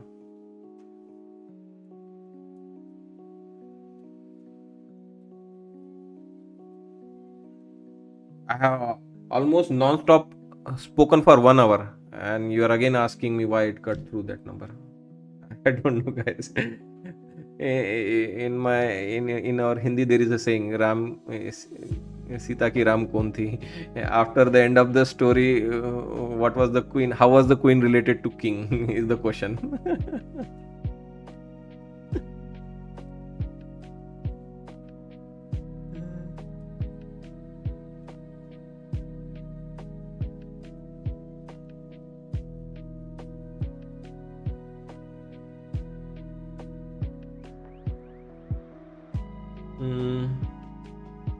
Maxwell Thompson. Okay, let me check with.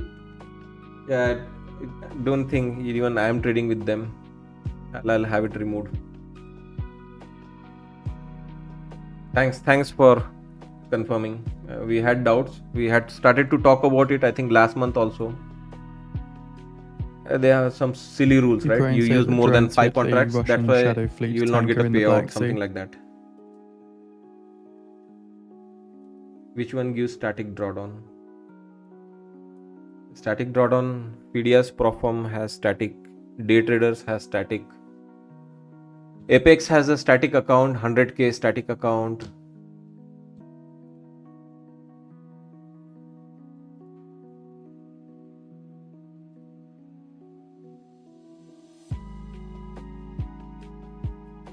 So yeah, trades 22. So I don't mean to come like like just take take time, take your time, understand the market. It is going to be a long journey, 3-4 years. I mean, people say they got profitable in 1 year, 6 months. Yes, they made a payout or they made money in first 6 months or 1 year or 2 year of trading.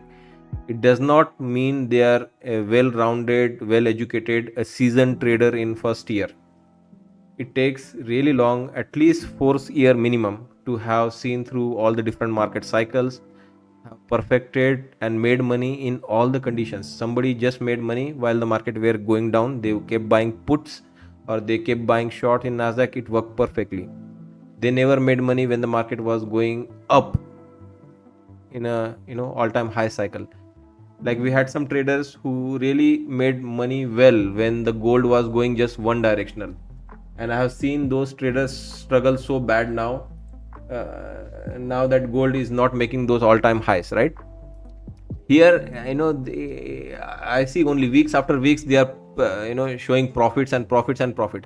They had no answer. The first red day they took huge loss. This they it wiped out most of the weeks of the gains they had, and they have no answers now how to trade this. They're not even talking about gold anymore on the social media. Yeah, some people may have made money in the first 6 months, 1 year of being trader or something, because they caught on something which was like a nice trendy. It worked really well. Every Sunday evening gold bounces and goes into the weekly expected move upper edge. Every Sunday evening it goes in before Monday morning. We are at the weekly expected move upper edge. Yeah, until that honeymoon period or whatever, that Goldilocks situation ends. And now no answers what to do and how to trade that market, how to make money in the gold. They have no answers.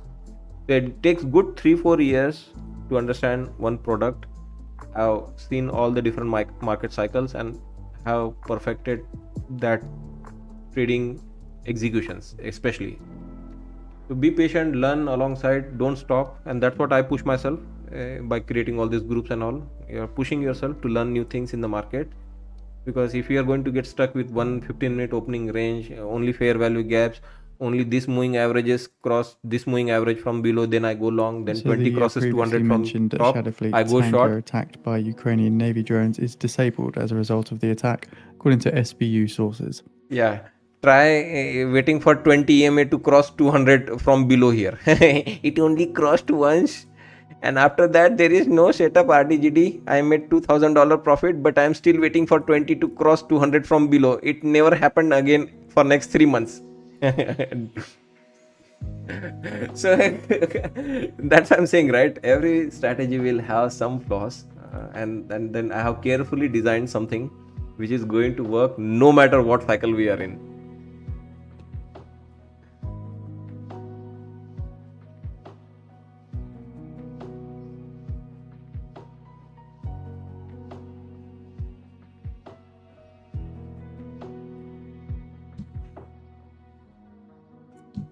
Anyway, guys, as I mentioned, right, over all this rant explanation,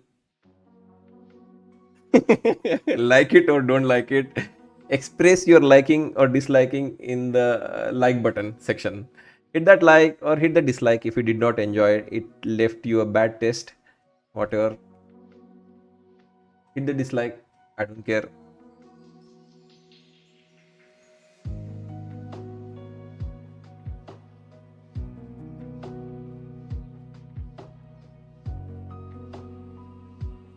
Yeah, but if I'm going to get challenged, I'm going to take it as a real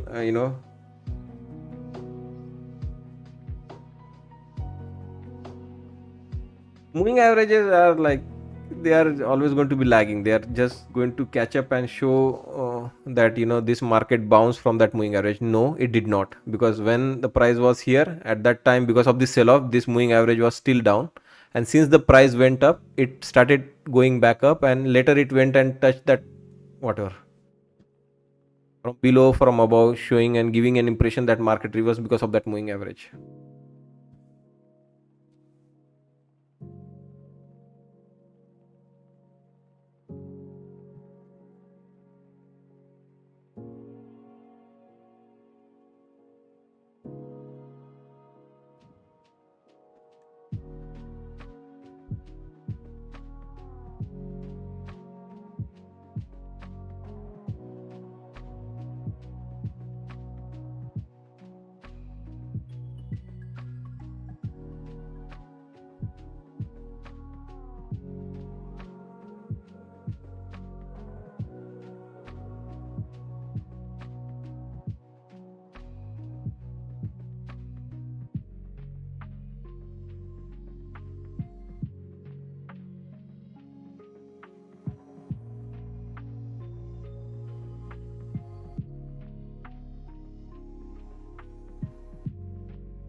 Alpha Futures. I bought accounts with them, got paid within 1 day of request, and now trading with them live.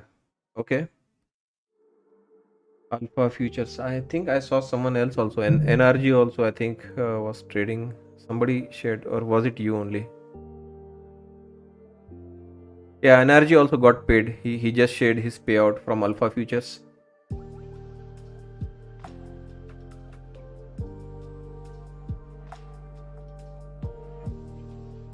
Yeah, Alpha Futures. I think. How about this one? Funded Futures family. My goodness, there are so many Blue Guardian futures. Alpha Futures. Okay, let me check. But yeah.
RDGD is rough if the words are not picked carefully.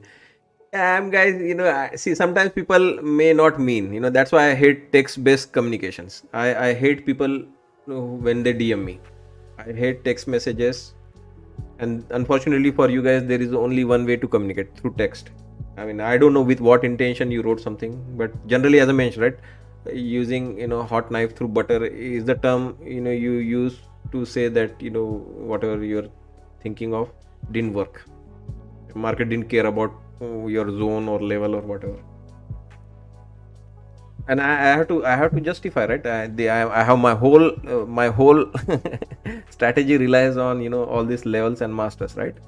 They're supposed to be used in a certain way, and market at some point is not going to stay there forever, right? It's going to go into from 610 now to 810, or it will go to 410 also after the FOMC.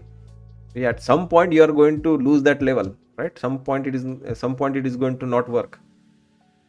Use it until it is working, and then we move forward in our analysis now after this today's FOMC. Even we are right now tired of seeing this market go sideways for 8 days now.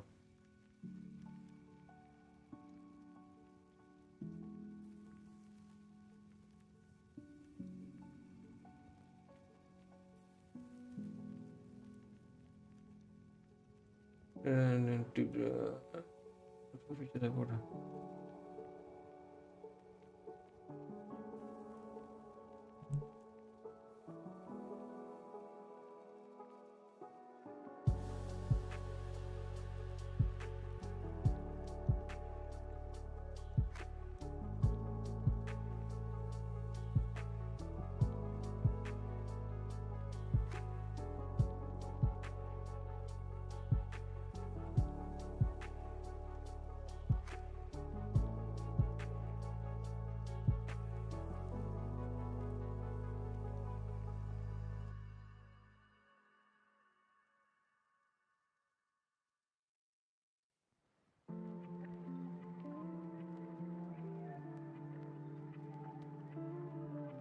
What do we do now? Just keep watching VWAP until 2 p.m.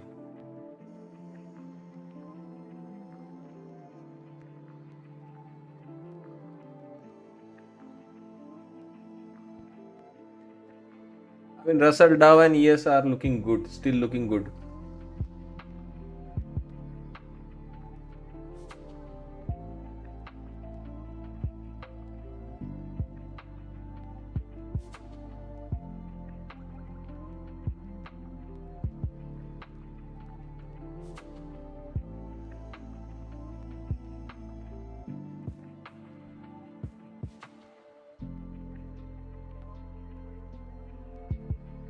Hmm.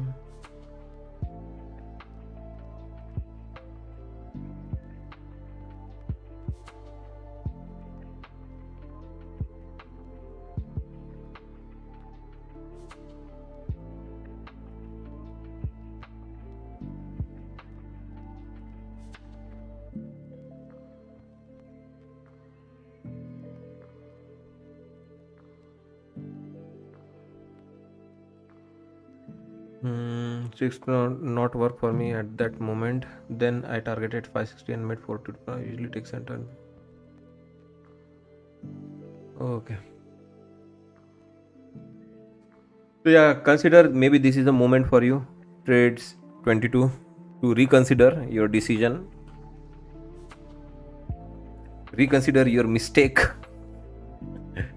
of following me, and maybe you should rectify your mistake. Follow the number one. Follow the number one channel. Buy their course. And the other thing, guys, is something which works for one person may not work for another person. So that's why I always say, right? Try it. That's why it is month to month. If you don't see results, why you want to waste your money? I always encourage, right? If it is not working for you on a daily basis, you have entire 1 month, right, to have tried it, used it, cancel it. Think you got scammed for $6 if you became a member, $50 if you become master. But at least in that $50, I would have shared the level for 22 days every evening. We are talking about all the experts level, all the masters level, all the weekly level. So far until this December now, pre-market show, 22 days. The live stream showing the explanations, use of those levels, showing my entries, exits. It should not be a big challenge, right? After having used it for 22 days, heard, seen, live trades. 1 day, 2 days, someone could lose. 3rd day, 4th day, 5th day, 10 day, 20 days, you are losing. I don't think there is any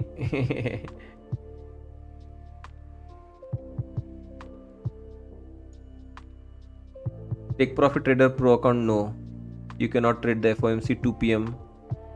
At least I think 1 minute or 2 minutes before, during, and after that news event. Not the press conference. I don't think so. They have just the 2 p.m. Not 2:30. You can trade 2 p.m. You cannot have an open position. At least 1 minute before, after.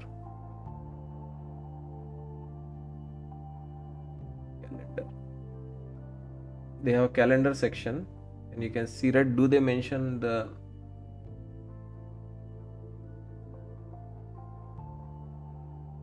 PM is for the okay, here's the message from their calendar. News FOMC statement, which comes at today 12 or 10th of December at 2 p.m. Eastern. It is forbidden for Pro and Pro Plus account to trade through this news event.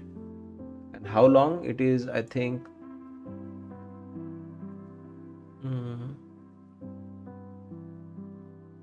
they send the email in the morning itself. We kindly remind you, it is prohibited to hold any open position during this news event. To ensure compliance, we ask that all Pro/Pro Plus accounts be closed out of all position and have no open orders 1 minute before, during, and after the news event. 1 minute before, during that news, and after. So until 2:02, at least to be on the safer side, don't trade. From 1:58 p.m. Eastern till 2:02 p.m. Eastern, do not have an open trade.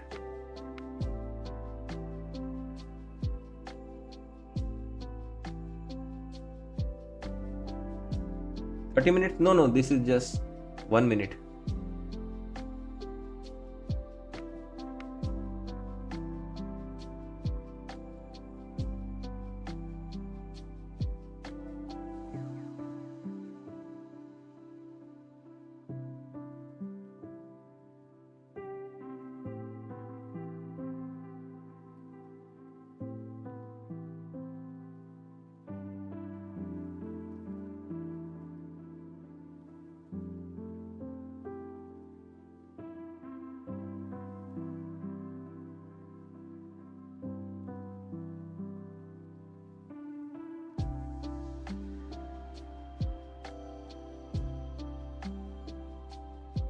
Mm-hmm. 16 coming. No guarantees, guys. No guarantees. Trade at your own risk.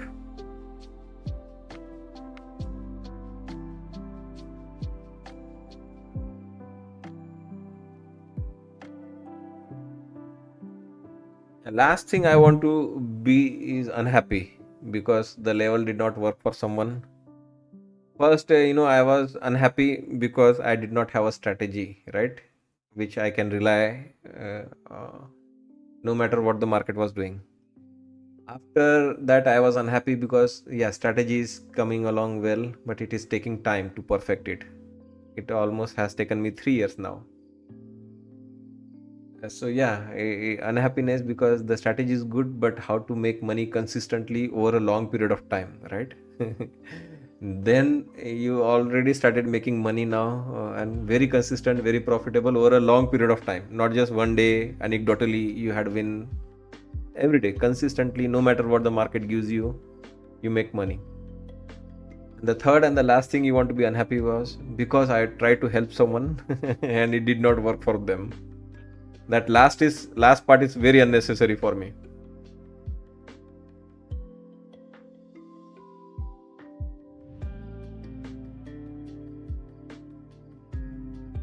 A full port 610. Oh, guys. So, good thing is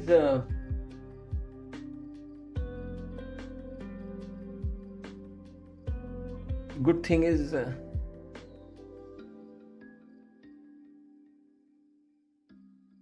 market is have dropped the volume. Okay, let's start from the base case.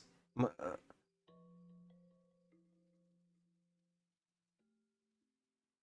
volumes are lower, so now to get some heavy selling done, which will be a bit difficult.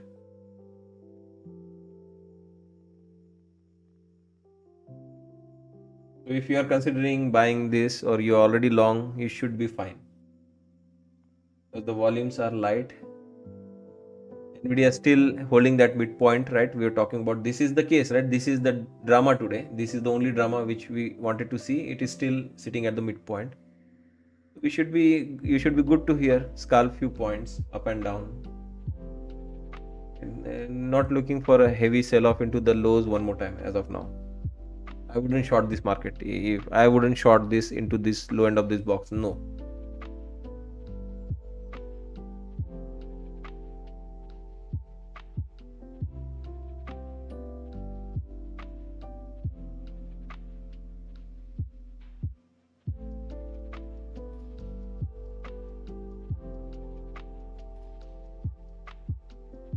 There's no volume in this sell right now, so very less likelihood that there will be a follow through and you lose this area and go down.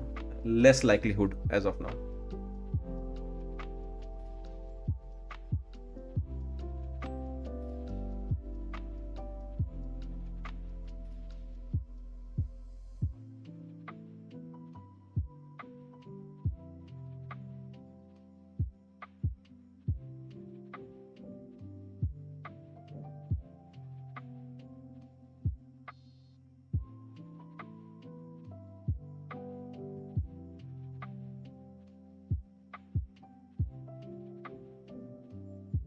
and you're already getting a bounce.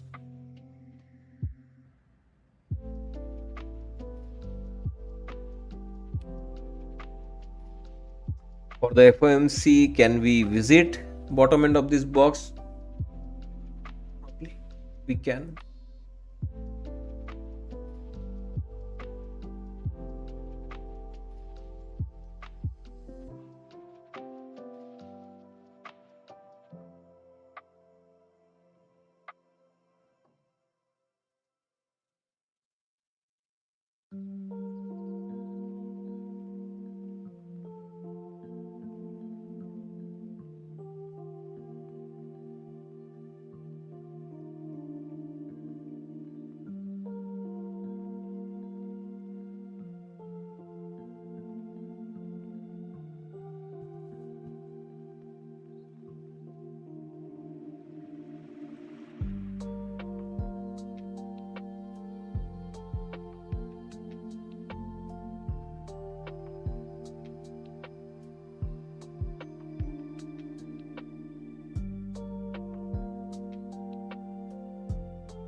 Netflix shares down 2% now.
Screen is not frozen. Market is not moving. It is sitting at right at view up.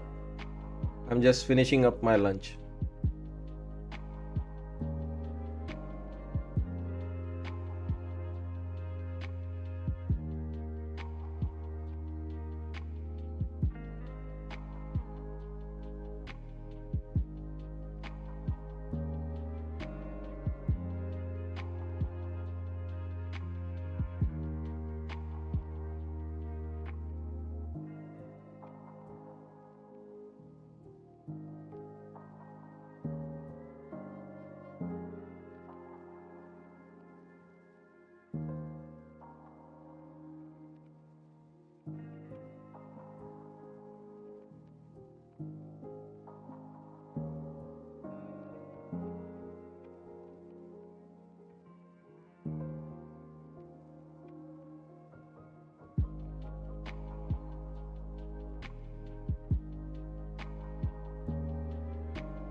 Yeah, so told you right. I wouldn't short it on that kind of volume. It's very hard to imagine. In the morning we had good volume. Yeah, and I consistently warned you we were at the bottom end of that box. We could break lower. It happened. After this reversal on these pullbacks, 610 our number. Next time around, clearly tell I wouldn't short this. Why? On this kind of volume, market may not go lower, at least until FOMC. For FOMC, yes, we can do anything, but with before FOMC, we are not going lower now.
Excuse me.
ECB's McCloof says that I'm confident medium-term inflation will be at 2%. Top of the hour. Thanks, Den, for highlighting.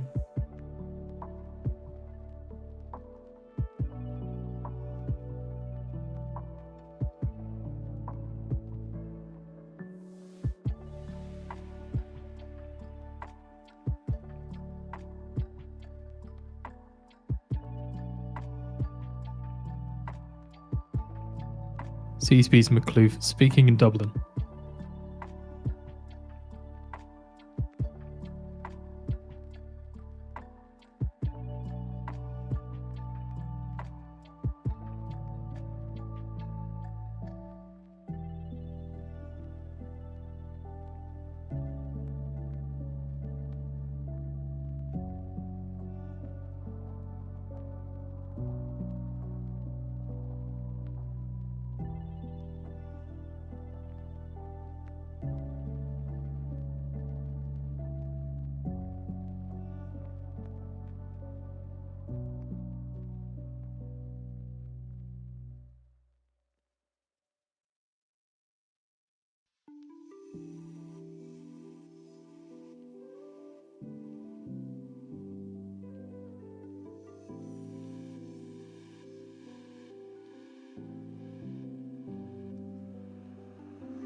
So ahead of the interest rate decision for the Federal Reserve, where we get the expected forecast is for a 25 base point cut to the 3.75% from 4%. We also get, interesting here, the EU and UK reach 1.2 billion euro deal on 2026 fishing rights for EU fishers. Let's go back to, as I said, we get the rate decision and we get the summary of economic projections alongside the rate statement as well. So looking at some research then, it's on the feed, well, it's just on the right-hand side of the feed. If you just click on unit interest rate prep, commentary from ANZ, they say the FOMC is expected to deliver 25 base point rate cut, lowering the Fed funds target range to 3.5% to 3.75% at this week's meeting, a move that markets have already fully priced in. The decision is not expected to be unanimous. At least 2 dissents are anticipated, one from an official favouring 50 basis point cut and another preferring no change. Policymakers are also expected to emphasize a cautious data-dependent approach to any further easing. Powell is likely to acknowledge recent signs of softer hiring while noting that inflation remains elevated. The baseline outlook anticipates an additional 50 basis points of easing in 2026, delivered through 25 basis point cuts in March and June, which will bring the target range to 3 to 3.25%. Bank of America, they said that the Fed has signaled it will cut rates by 25 basis points at the December meeting, and analysts expect 2 or 3 notable changes in the statement. First, the description of labor market conditions will likely drop the phase that unemployment rate remained low, given the 32 basis point rise over the past 3 months. Second, forward guidance language may be adjusted to show that the bar for additional cuts has risen, offering something to the hawks. One option is adding the word any, as in considering any additional adjustments, while another more dovish variant would reference the extent and timing of adjustments, return to language used early in the year when the Fed was pausing but still anticipating more easing. So their rate strategists also expect the Fed to announce term repo operations and reverse management purchases, or RMPs, beginning in January. While they see odds of an IOR cut, they assign higher odds of a parallel reduction in both interest on reserves and standing repo facility rates.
Let's hit the like button, guys. Let's get it above 100 likes at least.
It's going through the final bit of then the investment bank research stuff from Credit Agricole.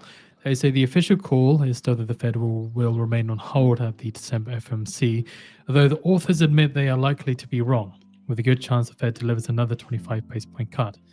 After the October meeting, the call was looking good as hawks were in the ascendance, but they later ceded the spotlight to doves led by Fed's Williams. causing an abrupt shift in market pricing. The Fed's aversion to surpassing markets and the lack of pushback likely suggests it is teeing up another 25 base point cut. Still, divisions on the FOMC have not gone away.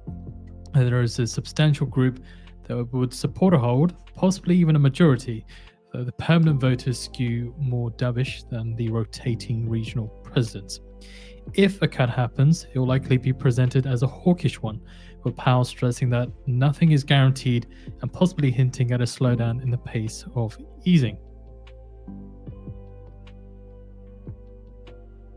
One thing to watch is whether the statement reinserts the phrase extent and timing to describe additional adjustments language that has generally coincided with a more cautious approach.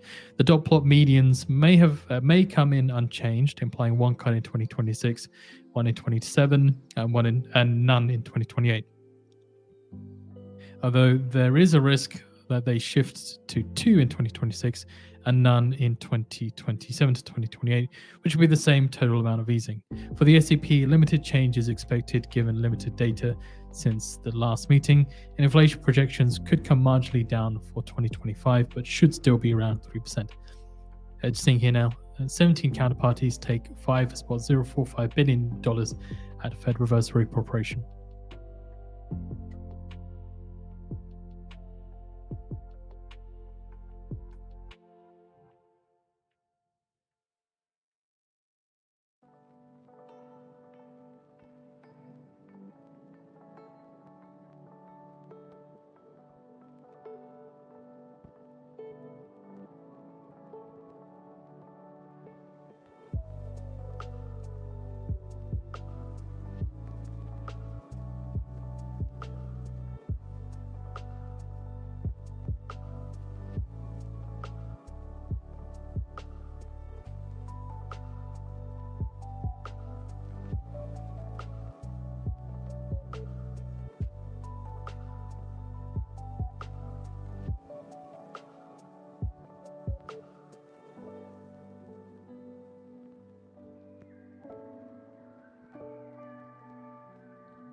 Right now, it's not volume, guys. This is going to get bought back up. There's no volume and nothing special, Vijay. This is still like Nvidia holding its zone, no risk as of now. Nvidia is still at the midpoint, and this sell we are seeing is on very low volume. May not have 610. I mean, I can add one more at 610. Other than that 610, I don't see any other reason. And this FOMC thing, right? This could be,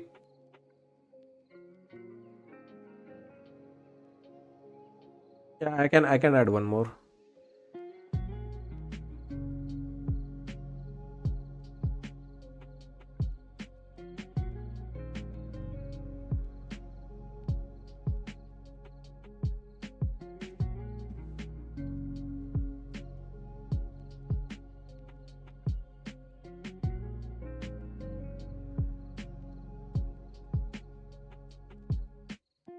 Hassett says futures expect the Fed will cut by 25 basis points.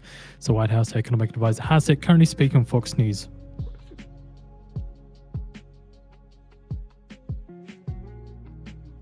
Hassett says 25 basis point cut would be a small step in the right direction. And the Fed will probably need to do some more.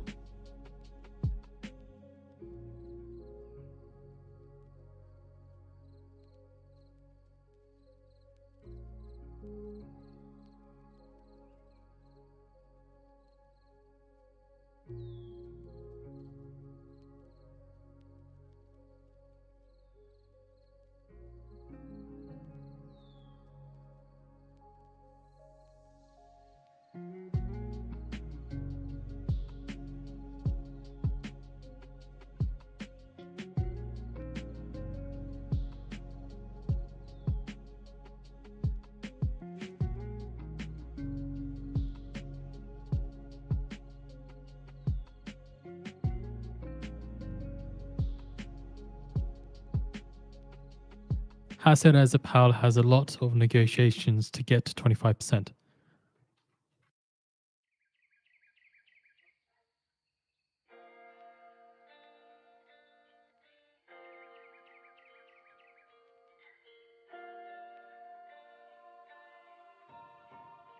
Hassett says a stronger data could support 50 basis point cut.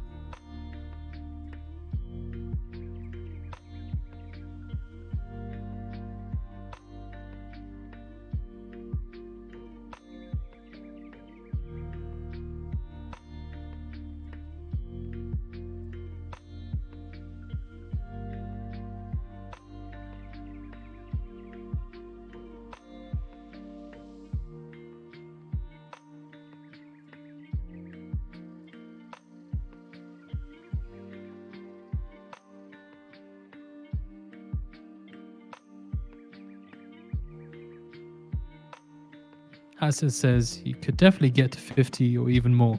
They're talking about 50 basis points even more.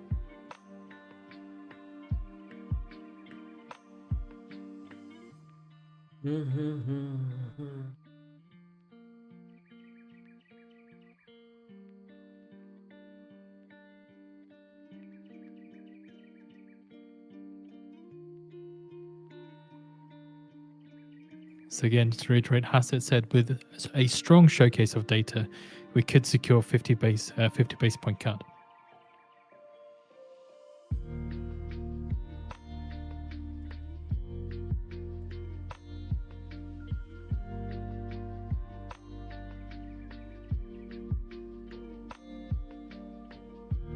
It's Ford coming suppliers down for received 610 as China's of new now. rare earth licenses, as according to Ford. Has seen WTI futures flip to gain after trading down.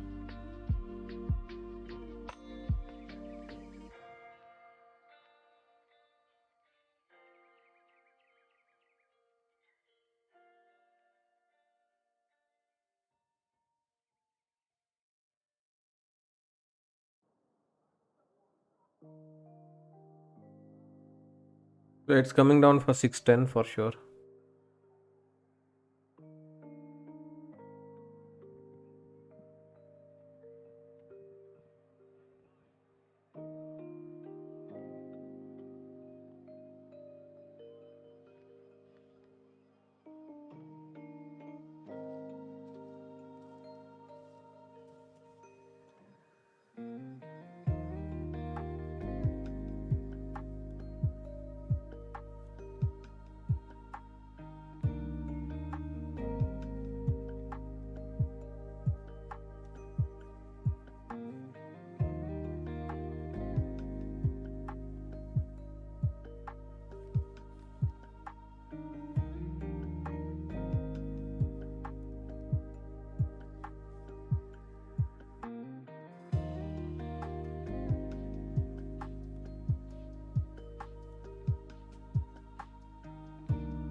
Oh my goodness. Here's your TC22, your 610.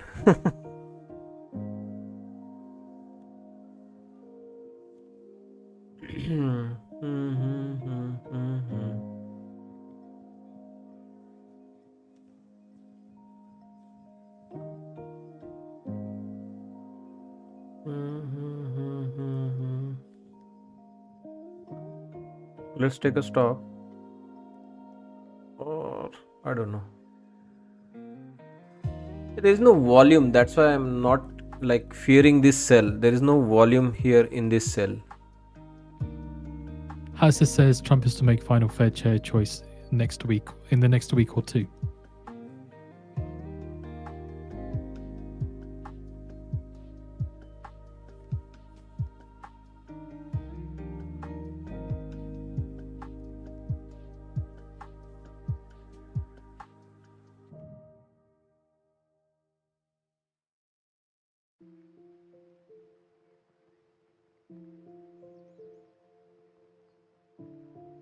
Just the liquidity grab. I don't see That any concludes volume behind Hassa's this sell. comments on Fox News.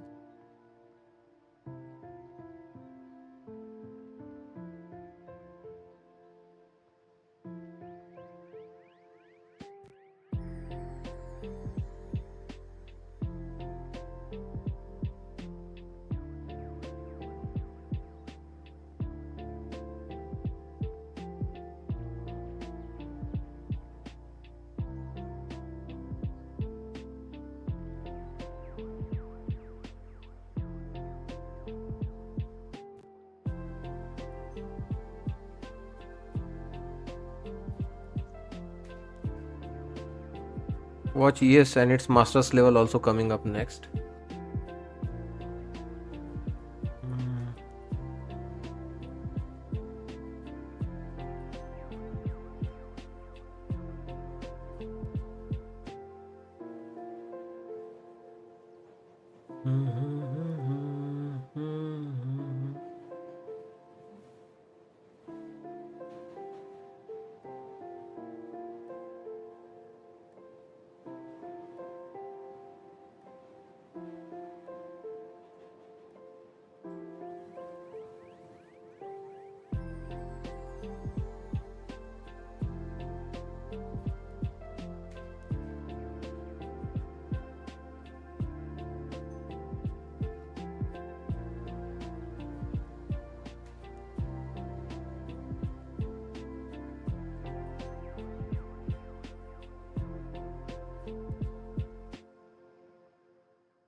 Yeah, Nvidia is still at the midpoint.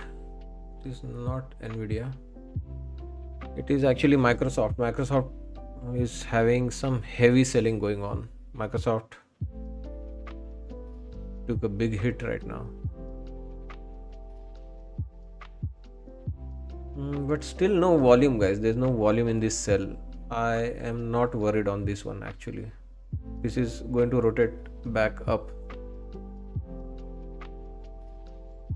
And again, it could be our Nvidia, which could help us with that bounce.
Good thing we regained 610. That helps.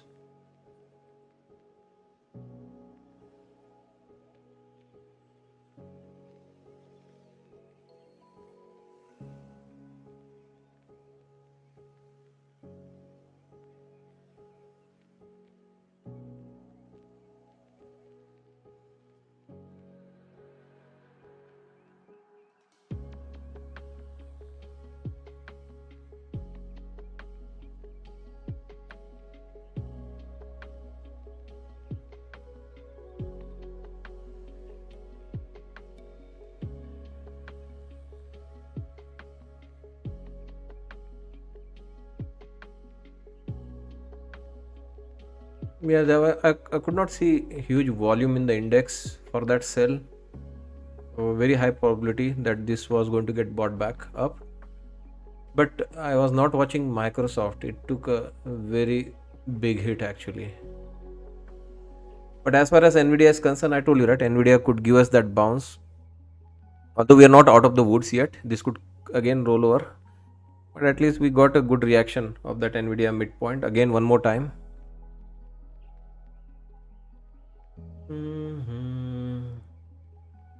Again, retesting 610.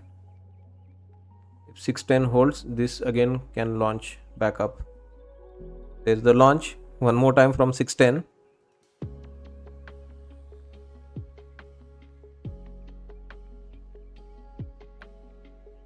Come on, 610.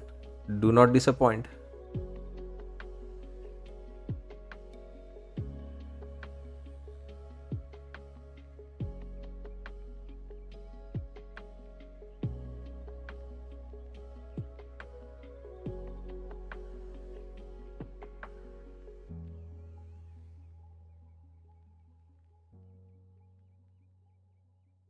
Come on, pick it up, pick it up.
According to iMoneyNet, US money market fund assets up 17.44 billion for the week ending December 9th.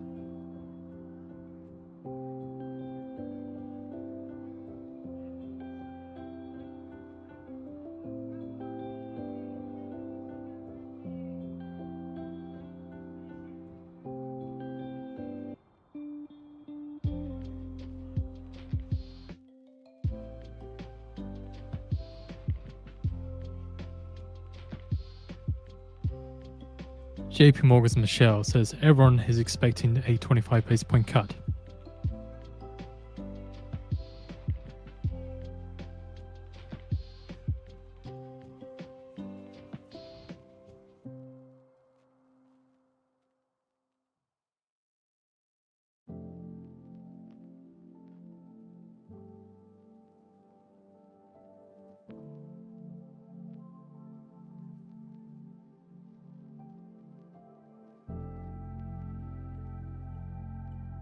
So trade C22, what's your opinion now? No momentum and the 610 level worked. There was no momentum. There was no volume in that sell. I told you, right? Came to 610 one more time to prove that 610 is still the right number for today. I'm in the trade with 4 contracts.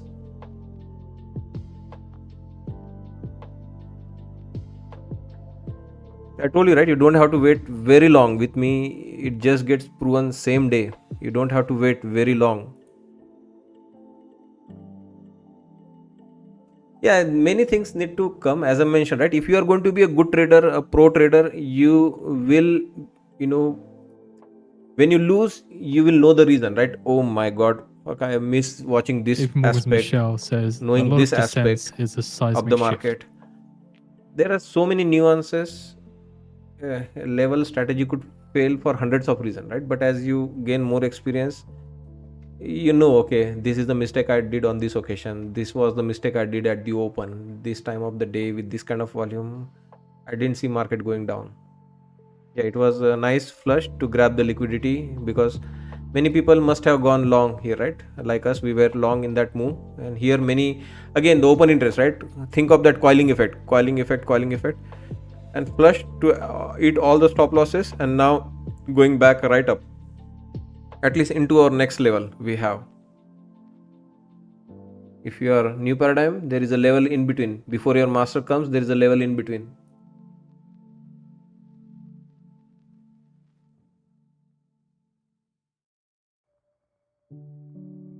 Yeah, I did not like the average down part. That's not my style.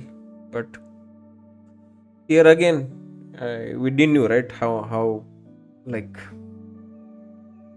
how much deep they wanted to take, because 610 we knew it. We entered very early before 610. Ideally, I should not have touched the market before 610. Anyway, believe it or not, my average is at 610. Look at that. My average is sitting right at 610. I'm so comfortable in this trade now.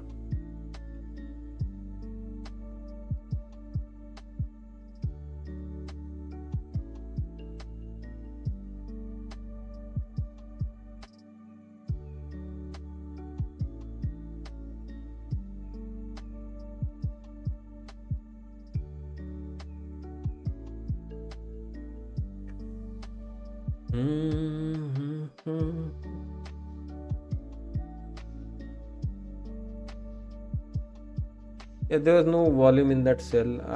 It had no potential of at least crashing the market. There was no big money selling something, just the sneaky attempt to eat all the longs and their stop JP losses. Morgan's Michelle on long-term treasuries says we were in buying this morning.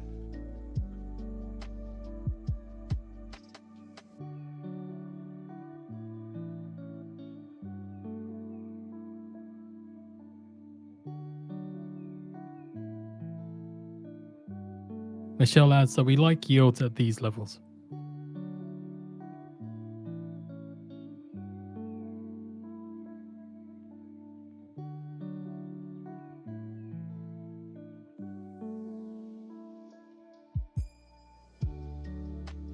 US seizes oil tanker off the coast of Venezuela. Seeing some movement towards the upside on WTI for the back of the headline again. US seizes oil tanker off the coast of Venezuela. Further detail into this, then US forces have intercepted and seized a sanctioned oil tanker off the coast of Venezuela, according to people familiar with the matter. A move that marks a serious escalation of tensions between the two nations. The White House didn't immediately respond to a request for comment. So, state oil company Petroleras de Venezuela and Venezuela's oil and information ministries didn't immediately reply either.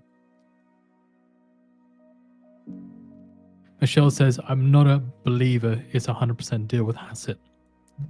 And as we do see inflation coming down a bit.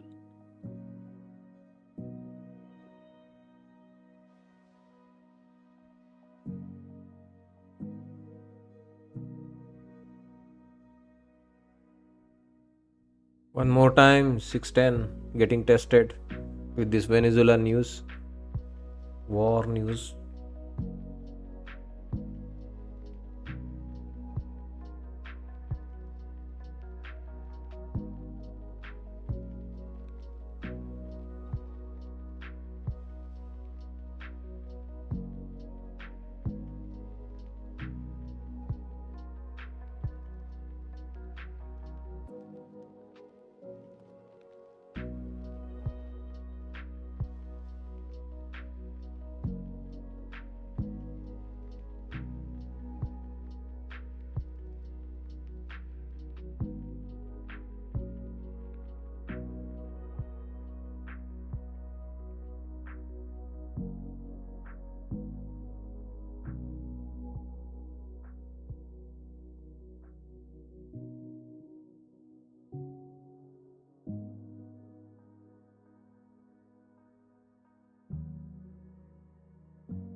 Hmm.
This is called converting non-believer into a believer. I'll In remember oil that 610 futures for a rose long after time. reports a US seized oil tanker off the coast of Yeah, Venezuela. sure. Seize oil tanker, call on the war, Russia, Europe, Ukraine, whatever you want. 610 is end broken. It's not going to get broken.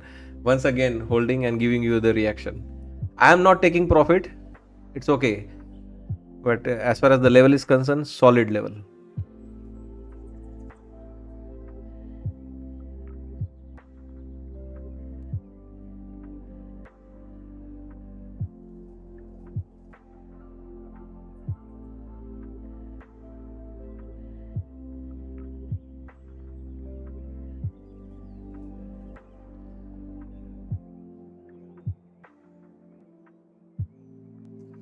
So let's try to close in this trade because we are getting closer to that FOMC rate announcement where the order book is going to get completely dried. There won't be any movement going into 2 p.m. and then there will be sudden big movement. If we get a pop, let's try to get out of this trade now. Although I missed three opportunities, 1, 2, 3, forming kind of a head and shoulder.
Nice trade as usual. No, actually, it's not a nice trade as per our normal standards. Normal standard, I don't average down.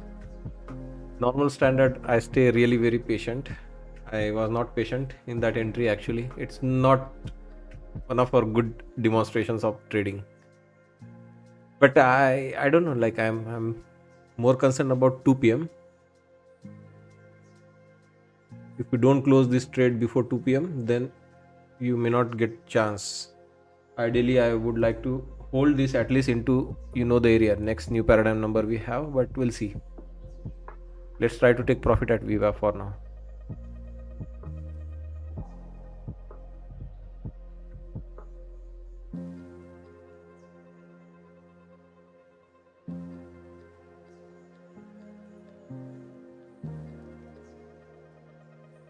JP Morgan's Michelle adds that labor market has been mixed.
And you can see right now for 610, if you are not having a wiggle room of 5 points, I mean, then how else you are going to trade Nasdaq? For 610 number, you will at least give 5-10 points wiggle room, right?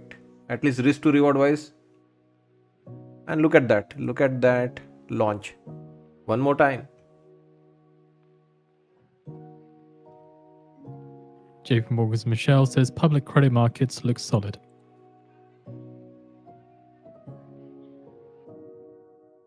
Minutes away now from the main event where we get the US interest rate decision.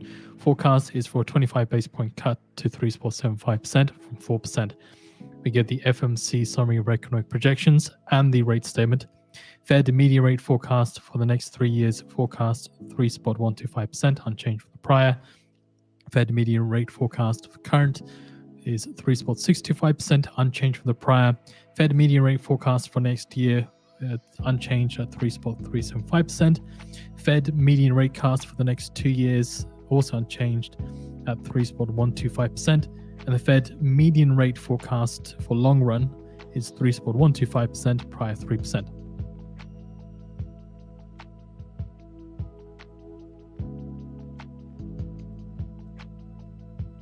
So let's just looking at some of the ranges then as well. So for the current year, the range is 4.125% to 3.625%.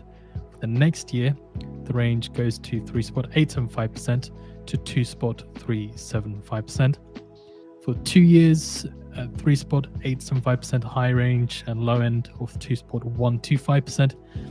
Fed median forecast rate for 3 years ahead with high range of 3.625% to 2.125%. And for the long run, the range is 3.625% to 2.125%.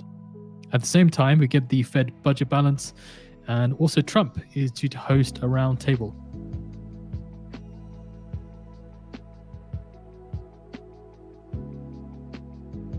One more time, going back to 610. So, if it was not strategic point, why it keeps coming back for that number? JP Morgan's Michelle says that I'm expecting bull markets into year end. So reminder for the federal budget balance forecasts is for minus 195 billion, prior minus 284 billion.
So just a reminder for Trump, there's no live video that we can find for the event. Usually there is. Obviously, if we do find it, we'll pop it on the feed for you.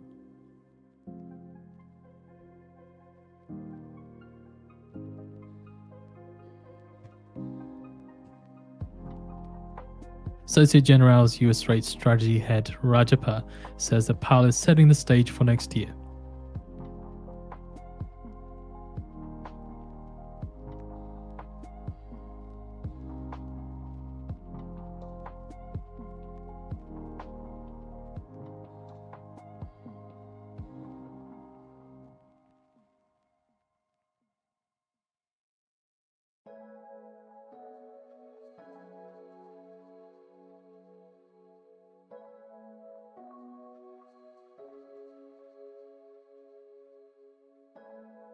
Rajappa adds that the expectation is for a hawkish cut.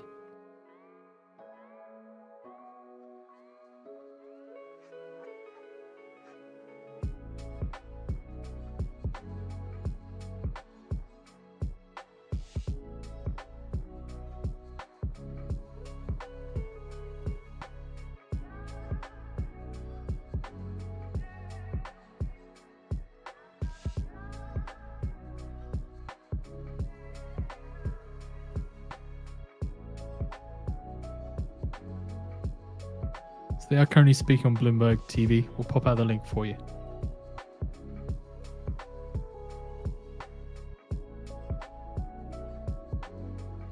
Rajapal adds that risks in environment where the Fed is biased to ease. Also, 5 minutes away now until we get the rate decision. Forecast is for a 25 base point cut to 3.75% compared to the prior 4%. Get the FOMC summary of economic projections and the rate statement. Fed median rate forecast for the next 3 years, unchanged for the prior 3.125%. Median rate forecast for current year unchanged at 3.625%. Median rate forecast for next year unchanged at 3.375%. A median rate forecast for next 2 years unchanged at 3.125%. And then finally, the rate forecast for the long run at 3.125%, prior 3%. Rajapal adds a bias ultimately toward lower yields heading to year end.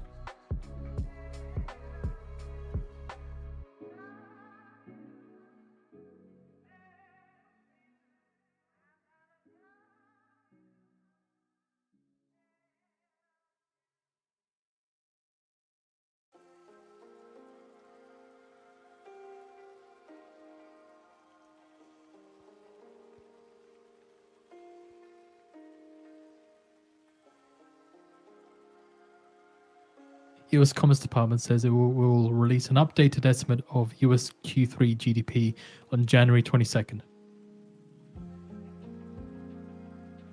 JP Morgan's Michelle says that the Fed will absolutely keep growing its balance sheet.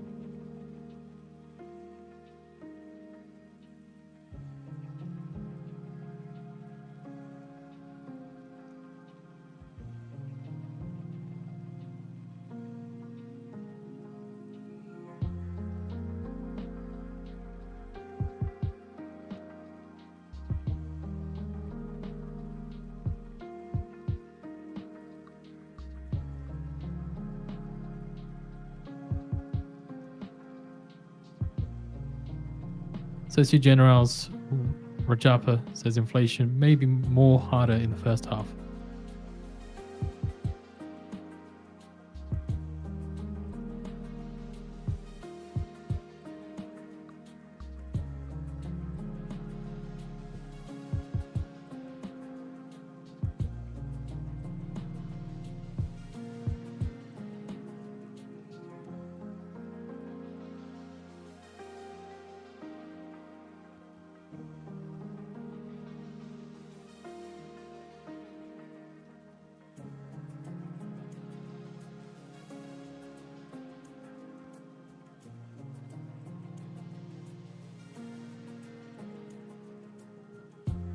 Let's try to stay neutral for the rate announcement because there could be a sudden big movement and fluctuation.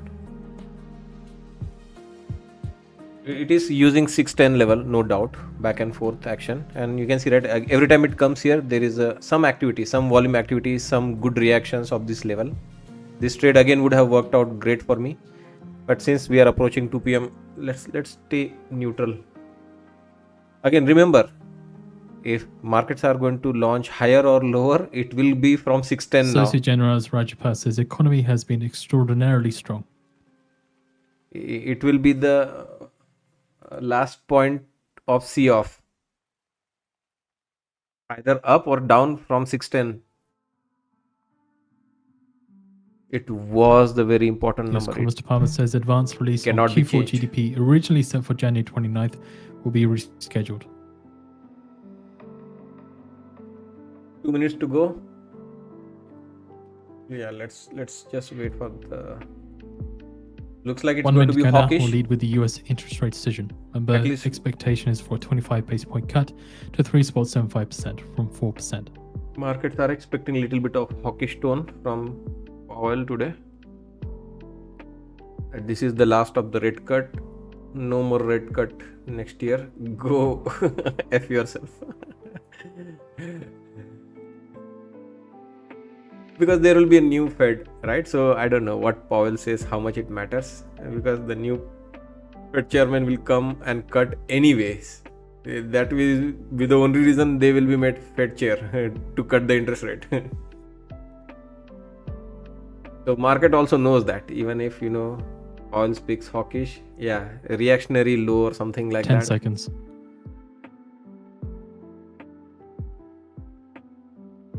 It's 10.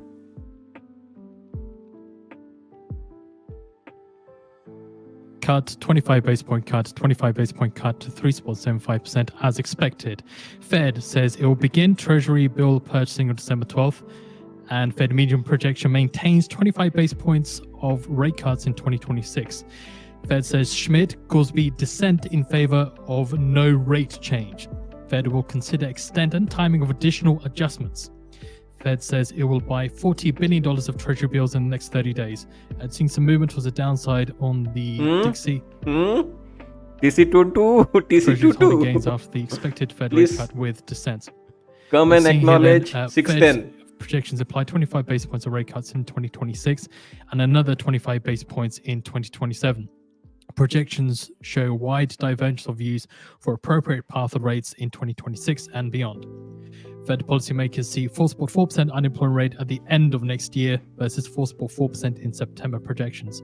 Policymakers see end 2026 PC inflation at 2.4% versus 2.6% in September. Core seen at 2.5% versus 2.6%. Policymakers see 2.3% GDP growth next year versus 1.8% in September. There is no And volume they see here, guys. longer It is run going to come growth down. at 1.8%, unchanged from September. Be careful. It may again come down. Fed median core PCE projections at 3% in 2025 and 2.5% in 2026. So guys, we have documented this hundreds of times. FOMC, Masters level act as a launch pad. So Fed median view of Fed funds rate at the end of 2025 seen at 3.6% versus unchanged from the prior. Median view of Fed funds rate at the end of 2026 seen at 3.4% unchanged from the prior. Median view for 2027 seen at 3.1% unchanged from the prior. And median view of Fed funds rate at the end of 2023 at 3.1% also unchanged for the prior. Fed median view of Fed funds rate in the longer run at 3%, unchanged from the prior as well. So all those Fed median rate forecasts coming in as expected, except the longer run, which came in at 3% compared to the lower than the expected 3.125%. US federal budget balance minus 173 billion, higher than the expected minus 195 billion. I told you, right? This is coming right back down because there is no volume. Also, the behind Fed ends operational limit on standing overnight repo operations. And Fed says pace of future reserve management purchases likely significantly reduced. You can trade now. It was only 1 minute before 2 p.m., at 2 p.m. and after 2 p.m. 1 minute. So yeah, now you can trade. But I told you, right? This is not going to So also go further from this, and stay up. It is going to come back down. It came right back down. Fed are attentive to risk on both sides of dual mandate and judges the downside risks to employment have risen. Fed will begin reserve management purchases of Treasury bills beginning December 12th. And I know this Treasury bill night buying to ago. be elevated for a few months. One night ago, I give Uncertainty you about the master's outlook level. remains elevated. Inflation has moved up from earlier in the year and remains somewhat elevated. Not easy, guys. Not easy to Fed adds the economy predict has been like that. expanding at a moderate pace, job gains have slowed, and unemployment rate has edged up. Fed signals rate cut pause by adding extent and timing to describe its approach to additional adjustments to policy rate. Gave you the exact launch pad. 610 will be the launch pad for this move. You got that move, a rocket. And also at that time when it was rocketing, I specifically mentioned there's no volume behind it. It is coming so just right to back tally down. the votes then, a vote in favor of policy decision was 9-3, with Myron preferring half percentage point cut and Goolsbee and Schmidt preferring no change.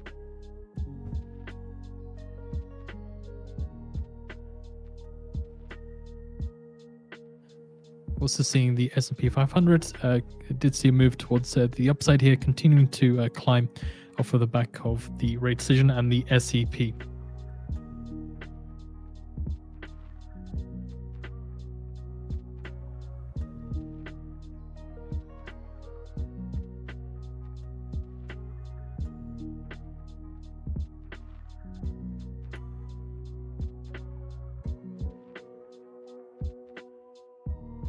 And the FOMC rate statement and dot plot have been put out on the feed for you to read through as well.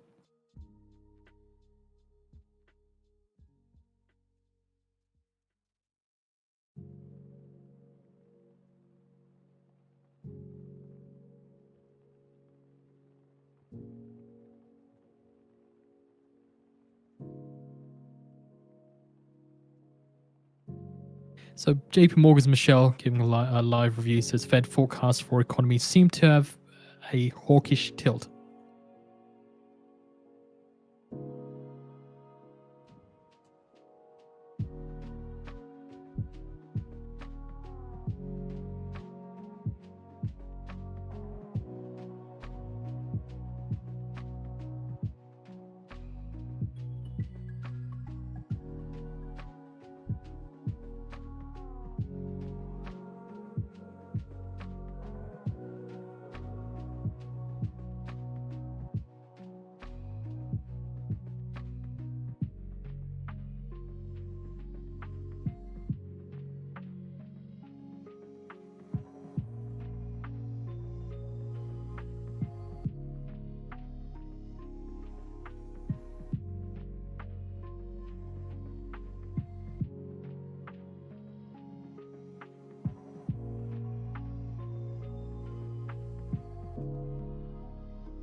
Midpoint, guys, 732. What is this 732? Top end of this box. And what was the launch point again? It was 610. Yep. Hit our second smiley. Top end of this box. 610 was the launch pad. Why should I have changed that number? Tell me. There was no need to change that number. Just proved it. That was the right number. At least for the FOMC, this market Monday, Tuesday was disastrous. And all we need to know and trust was 610. Acted as a launch pad. And if you are my member, experts, masters, new paradigm, whoever you are, we all know the significance of the midpoint. There's your midpoint delivered.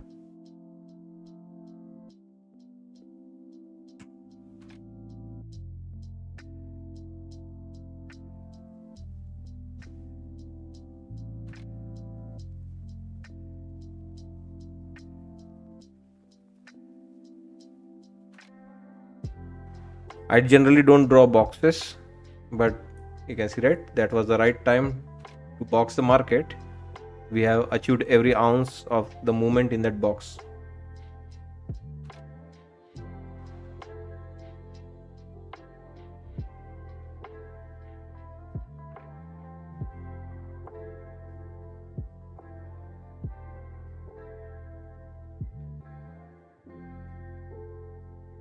Now, to break this box, we don't have enough volume as of now. We don't have sufficient volume. So, I'm not sure if we are ready to break out of this box yet.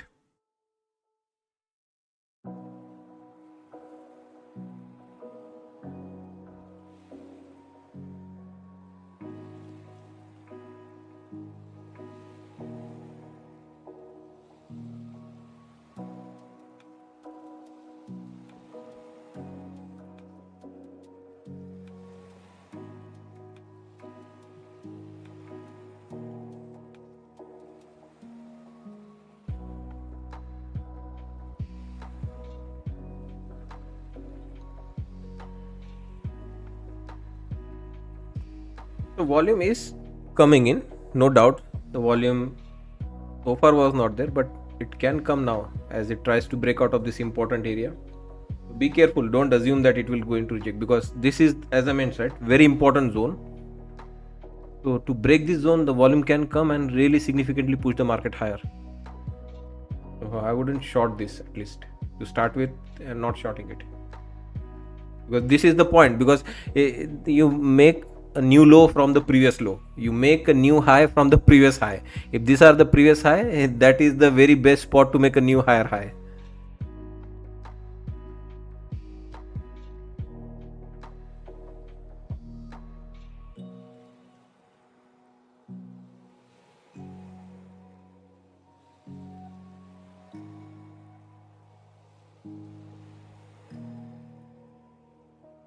Seeing the S&P 500 last up 0.38% after the Fed rate cut, and the comment Fed median projection maintains 25 base points of rate cuts in 2026.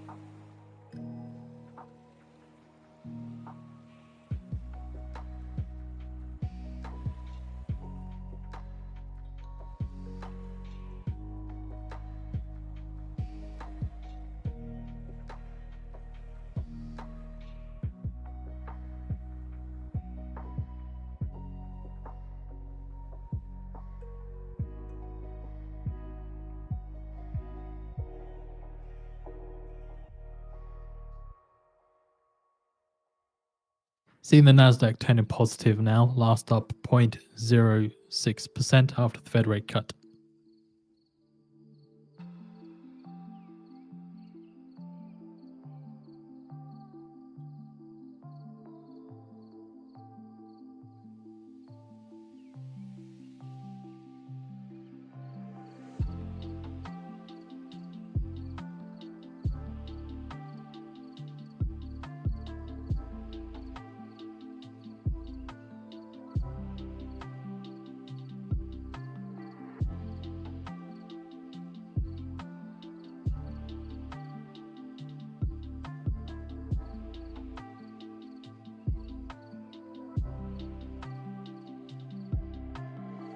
So volume is slowly accumulating.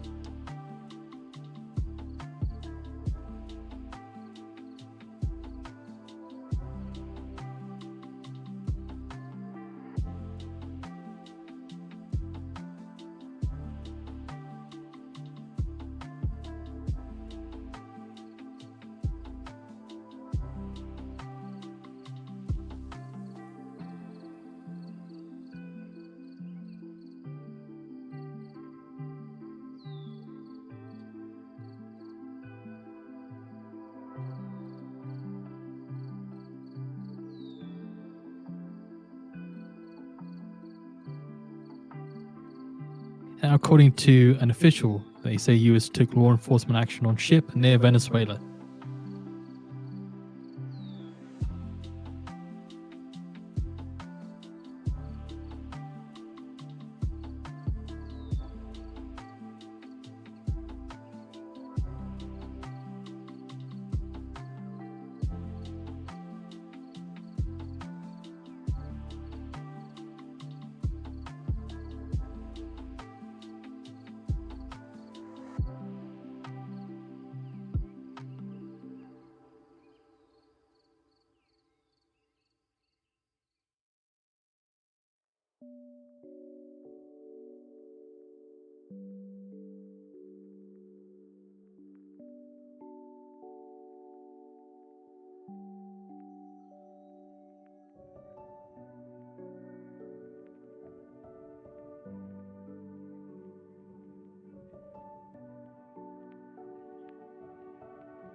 So, two US officials said the US had seized an oil tanker off the coast of Venezuela.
Bipartisan Attorney General warned delusional AI chatbot outputs may violate state laws, according to a letter.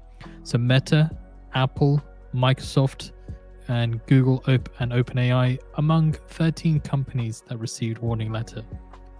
So again, there's Meta, Apple, Microsoft, Google, OpenAI among 13 companies that received warning letter for warning delusional AI chatbot outputs may violate state laws.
10 minutes away from the bottom of the hour, expecting the press conference with Powell. We'll pop out the video on the feed for you as well.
Deutsche Bank's Luzetti says there was scope to get more dissent. We have popped out the video of the press conference again. That's due at the bottom of the hour for you to watch.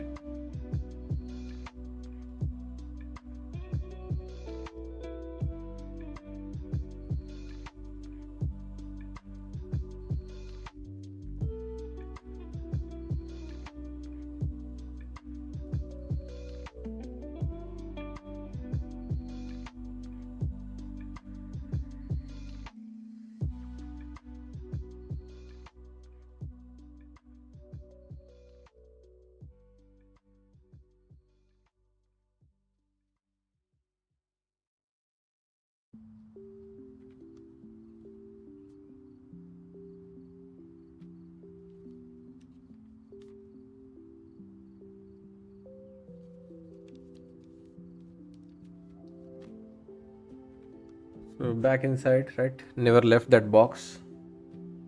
But the volume has picked up since the interest rate cut decision. Volume has picked up for sure. An EU official says discussions between the US and the EU over tougher sanctions on Russia are ongoing.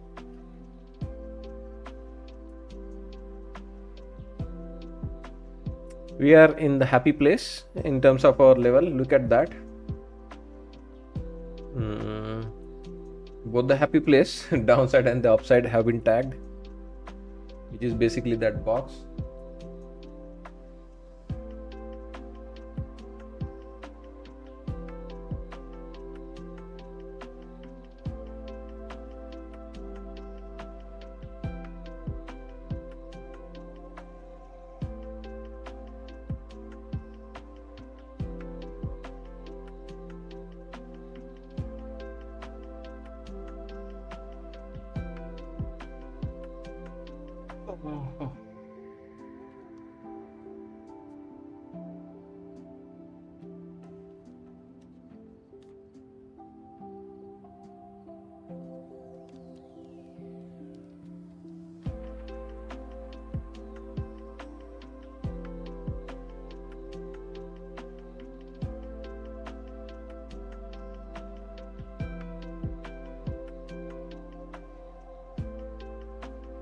Deutsche Bank's Luzetti says baseline expectation is the next move is a cut. Again, that's Deutsche Bank's chief US economist Luzetti.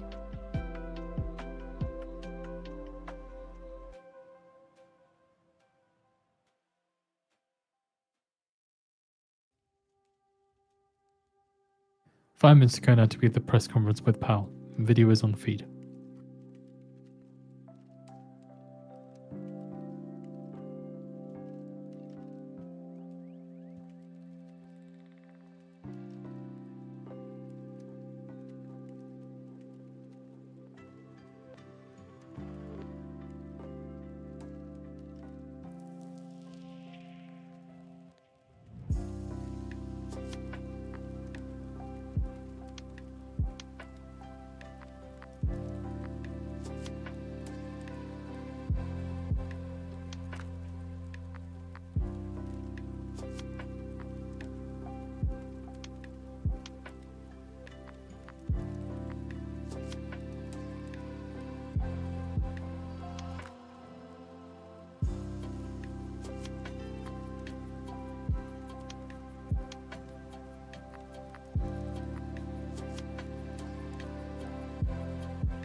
So also in regards to the reserve management purchase operations from the Fed statement, we'll pop that out in the feed for you as well to have a read through.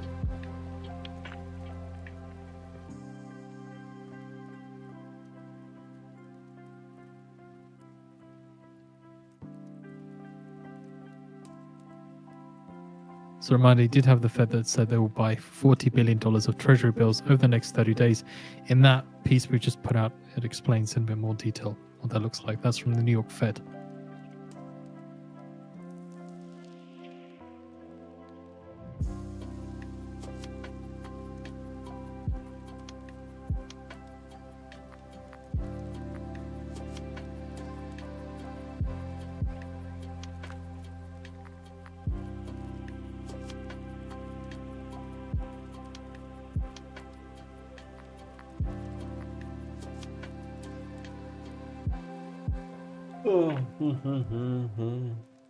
Excuse me. So yeah, we are not ready to leave that box as the volume was not enough. At least on that pop, I highlighted that, but volume was gathering. If that consolidation would have held for a longer time, then yes, more volume could have gathered to break that box. But again, before that consolidation, that coiling effect could begin, it already came down back inside the range, and 610 pretty much on the card. One more time, 610, 610, 610. Let's get back to that happy land. Let's bring the market to that happy land, please.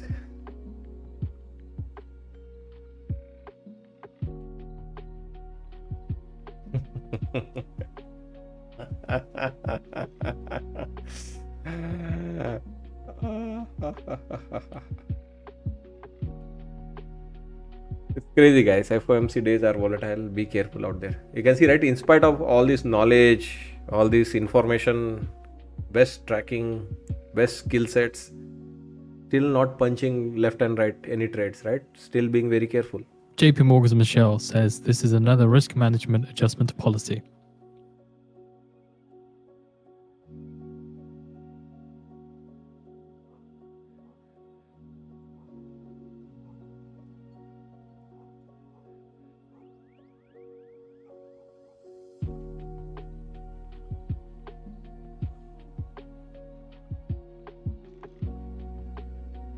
Surely expected to hear from Powell. Remember the videos on the feed.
They don't rise, huh?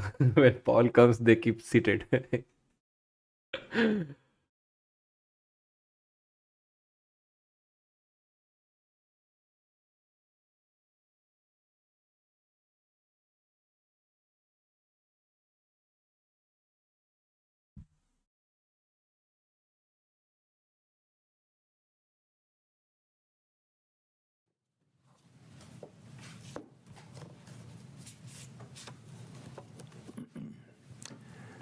Good afternoon.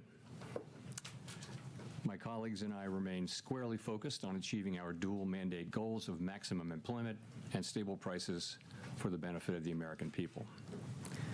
Although important federal government data for the past couple of months have yet to be released, available public and private sector data suggests that the outlook for employment and inflation has not changed as much since our meeting in October. Conditions in the labor market appear to be gradually cooling, and inflation remains somewhat elevated. In support of our goals, in light of the balance of risks to employment and inflation, today the Federal Open Market Committee decided to lower our policy interest rate by a 1/4 percentage point. As a separate matter, we also decided to initiate purchases of shorter-term Treasury securities solely for the purpose of maintaining an ample supply of reserves over time, thus supporting effective control of our policy rate. I will have more to say about monetary policy and its implementation after briefly reviewing economic developments. Although some key government data have yet to be released, available indicators suggest that economic activity has been expanding at a moderate pace. Consumer spending appears to have remained solid, and business fixed investment has continued to expand. In contrast, activity in the housing sector remains weak. The temporary shutdown of the federal government has likely weighed on economic activity in the current quarter, but these effects should be mostly offset by higher growth next quarter, reflecting the reopening. In our summary of economic projections, the median participant projects that real GDP will rise 1.7% this year and 2.3% next year, somewhat stronger than projected in September. In the labor market, although official employment data for October and November are delayed, available evidence suggests that both layoffs and hiring remain low, and that both households' perceptions of job availability and firms' perceptions of hiring difficulty continue to decline. The official report on the labor market for September, the most recent release, showed that the unemployment rate continued to edge up, reaching 4.4%, and that job gains had slowed significantly since earlier in the year. A good part of the slowing likely reflects a decline in the growth of the labor force due to lower immigration and labor force participation, though labor demand has clearly softened as well. In this less dynamic and somewhat softer labor market, the downside risks to employment appear to have risen in recent months. In our SEP, the median projection of the unemployment rate is 4.5% at the end of this year and edges down thereafter. Inflation has eased significantly from its highs in mid-2022, but remains somewhat elevated relative to our 2% longer-run goal. Very little data on inflation have been released since our meeting in October. Total PCE prices rose 2.8% over the 12 months ending in September, and excluding the volatile food and energy categories, core PCE prices also rose 2.8%. These readings are higher than earlier in the year as inflation for goods has picked up, reflecting the effects of tariffs. In contrast, disinflation appears to be continuing for services. Near-term measures of inflation expectations have declined from their peaks earlier in the year, as reflected in both market and survey-based measures. Most measures of longer-term expectations remain consistent with our 2% inflation goal. The median projection in the SEP for total PCE inflation is 2.9% this year and 2.4% next year, a bit lower than the median projection in September. Thereafter, the median falls to 2%. Our monetary policy actions are guided by our dual mandate to promote maximum employment and stable prices for the American people. At today's meeting, the committee decided to lower the target range for the federal funds rate by a 1/4 percentage point to 3.5 to 3.75%. In the near term, risks to inflation are tilted to the upside and risks to employment to the downside, a challenging situation. There is no risk-free path for policy as we navigate this tension between our employment and inflation goals. A reasonable base case is that the effects of tariffs on inflation will be relatively short-lived, effectively a one-time shift in the price level. Our obligation is to make sure that a one-time increase in the price level does not become an ongoing inflation problem.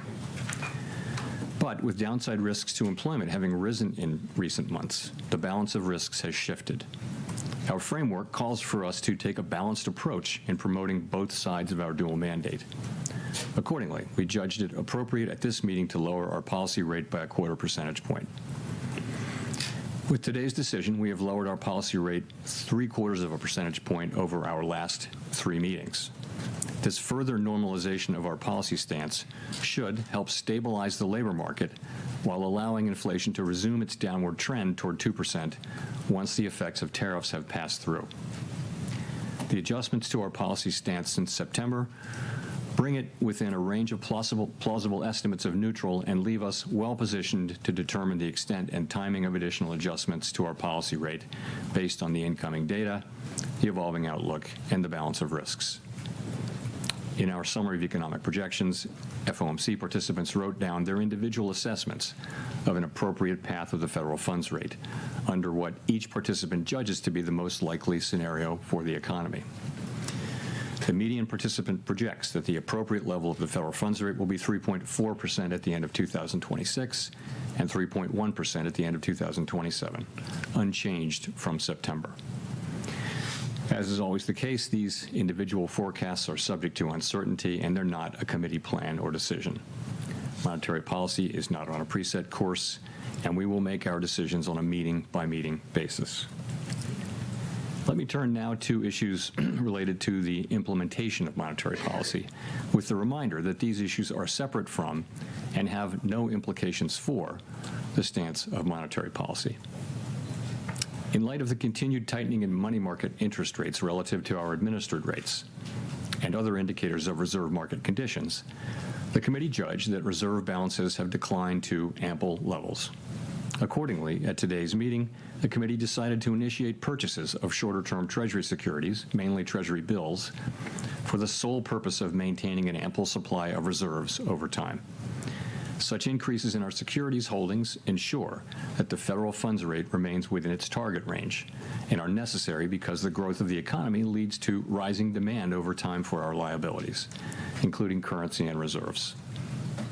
As detailed in a statement released today by the Federal Reserve Bank of New York, reserve management purchases will amount to $40 billion in the first month and may remain elevated for a few months to alleviate expected near-term pressures in money markets. Thereafter, we expect the size of reserve management purchases to decline, though the actual pace will depend on market conditions. In our implementation framework, an ample supply of reserves means that the federal funds rate and other short-term interest rates are primarily controlled by the setting of our administered rates, rather than day-to-day discretionary interventions in money markets. In this regime, standing repurchase agreement, or repo operations, are a critical tool to ensure that the federal funds rate remains within its target range, even on days of elevated pressures in money markets. Consistent with this view, the committee eliminated the aggregate limit on standing repo operations. These operations are intended to support monetary policy implementation and smooth market functioning and should be used when economically sensible. To conclude, the Fed has been assigned 2 goals for monetary policy: maximum employment and stable prices. We remain committed to supporting maximum employment, bringing our inflation sustainably down to our 2% goal, and keeping longer-term inflation expectations well anchored. Our success in delivering on these goals matters to all Americans. We understand that our actions affect communities, families, and businesses across the country. Everything we do is in service to our public mission. At the Fed, we will do everything we can to achieve our maximum employment and price stability goals. Thank you, and I look forward to your questions. Howard. Thank you. Howard Schneider with Reuters.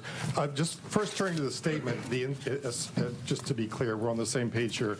The insertion of the phrase, considering the extent and timing of additional adjustments, does that indicate that the Fed is now on hold until there's some clearer signal from inflation or jobs or the evolution of the economy along the baseline outlook?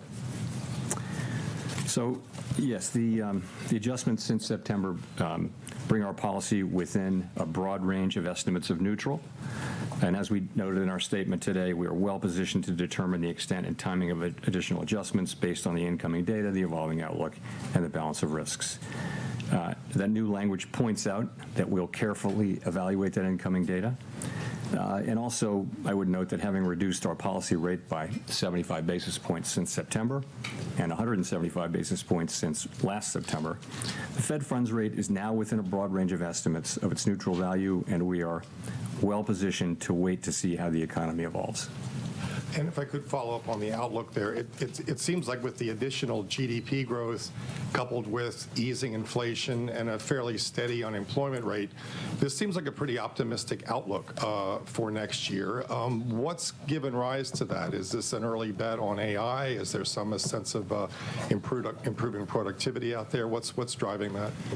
So a number of things are driving what's happening in the forecast. And I would say if you look broadly at outside forecasts, you do see a pickup in growth in many of those now too. So it's partly that consumer spending has held up. It's been resilient, and it to another degree it is that AI spending on data centers and related to AI has been holding up business investment. So overall, the baseline expectation for next year is, at least at the Fed, and I think with outside forecasters too, is a pickup in growth from today's relatively low level of 1.7%. I mentioned that the S&P median is 1.7 for this year growth and 2.3 for next year. You actually, some of that is due to the shutdown. So you can take 0.2 out of 2026 and put it in 2025. So it would really be 1.9 and 2.1. But overall, yes, for a few reasons, fiscal policy is going to be supportive, and as I mentioned, AI spending will continue. The consumer continues to spend, so it looks like the baseline would be solid growth next year. Steve. Thank you, Mr. Chairman, for taking our questions here. You had previously described rate cuts in terms of a risk management framework, and kind of following up on what Howard was asking, is the risk management phase of rate cuts over here, and have you taken out sufficient insurance, I guess, against potential weakness in terms of the data we might get next week when it comes to employment? So we're going to get a great deal of data between now and the January meeting, and I'm sure we'll talk more about that. And the data that we get are going to factor into our thinking. But yes, we have. If you go back, we held our policy rate at 5.4% for more than a year because inflation was high, very high, and unemployment in the labor market was really solid at that point. So what happened is over last summer of 24, inflation came down, and the labor market began to show real signs of weakness. And so we decided, as our framework tells us to do, that when the risks to the two goals become more equal, you should move from a stance that favors really dealing with one of them, in that case inflation, to a more balanced, more neutral setting. And so we did that. We did some cutting, and then we paused for a while to work our way through what was happening in the middle of the year. And then we resumed cuts in September, and we've cut now 3. We've now cut a total of 175 basis points. And as I mentioned, we feel like where we're positioned now we're well positioned to wait and see how the economy evolves from here. If I could just follow up on the SEP, you have a whole lot of big increase in the growth numbers, but not a big decline in the unemployment numbers. And is that an AI factor in there? What is going on in terms of the dynamic of you get more growth, but you don't get a whole lot of decline in unemployment? Thank you, sir. So the implication is obviously higher productivity. And some of that may be AI. It just also, I think, productivity has just been almost structurally higher for several years now. So if you start thinking of it as 2% per year, you can sustain higher growth without more job creation. Of course, higher productivity is also what enables incomes to rise over long periods of time. So it's basically a good thing. But that's certainly the implication.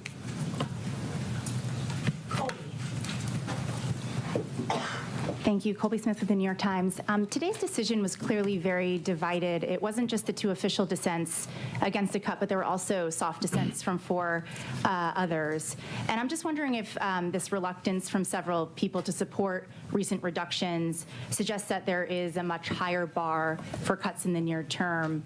And what exactly does the committee need to see if things are well positioned right now to support a January reduction? Sure. So let me just say, as I mentioned, and as I've mentioned here before, the situation is that our two goals are a bit in tension, right? So interestingly, everyone around the table at the FOMC agrees that inflation is too high and that we want it to come down, and agrees that the labor market has softened and that there's further risk. Everyone agrees on that. Where the difference is how do you weight those risks, and what does your forecast look like, and where do you, ultimately where do you think the bigger risk is, and you know, it's very unusual to have persistent tension between the two parts of the mandate, and when you do, this is what you see, and I think it's actually what you would expect to see, and we do see it. Meanwhile, the discussions we have are as good as any we've had in my 14 years at the Fed. They're very thoughtful, respectful, and you just have people who have strong views, and you know, we come together and we reach you know, a place where we can make a decision. We made a decision today. We had, you know, 9 out of 12 supported it, so fairly broad support. But it's not like the normal situation where everyone agrees on the direction and what to do. It's more spread out, and I think that's only inherent in the situation. In terms of what it would take, you know, we all have an outlook in terms of what's going to come, but I think ultimately having cut 75 and, you know, the effects of the 75 basis points will only begin to be coming in. As I've said before a couple times, we're well positioned to wait to see how the economy evolves. We'll just have to see. And we will get, as you know, quite a bit of data. I should mention on the data, as long as I'm talking about it, that we're going to need to be careful in assessing, particularly the household survey data. There are very technical reasons about the way data are collected in some of these measures, both in you know, inflation and in labor, in the labor market, so that the data may be distorted and not just sort of more volatile, but distorted, and that's really because data was not collected in October and half of November. So we're going to get data, but we're going to have to look at it carefully and with a somewhat skeptical eye by the time of the January meeting. Notwithstanding that, we will have a lot of the December data by the time of the January meeting. So we expect to see a lot more, but I'm just saying that what we get for example, CPI or for the household survey, we're going to look at that really carefully and understand that it may be distorted by very technical factors. And just one more question on dissents. I mean, you talk about it in a very positive way, just given the complicated nature of the situation we're in economically. But is there any point in which those dissents become counterproductive, either to, you know, the Fed's communication and the messaging around the policy path forward? I don't feel that we're at that point at all. I don't. I would say, again, these are good, thoughtful, respectful discussions, and you hear people say, and you hear many outside analysts say the same thing. I could make a case for either side. I mean, I could make that case. It's a close call. We have to make decisions, and we always hope that the data will give us a clear read. But in this situation, you have competing. If you look through the SEP, you'll see that a very large number of participants agree that risks are to the upside for unemployment and to the upside for inflation. So what do? You've got one tool. You can't do two things at once. So at what pace do you move? What size moves do you make, and that kind of thing? And what's the timing of them? It's a very challenging situation. I think we're in a good place to, as I mentioned, to wait and see how the economy evolves. Nick.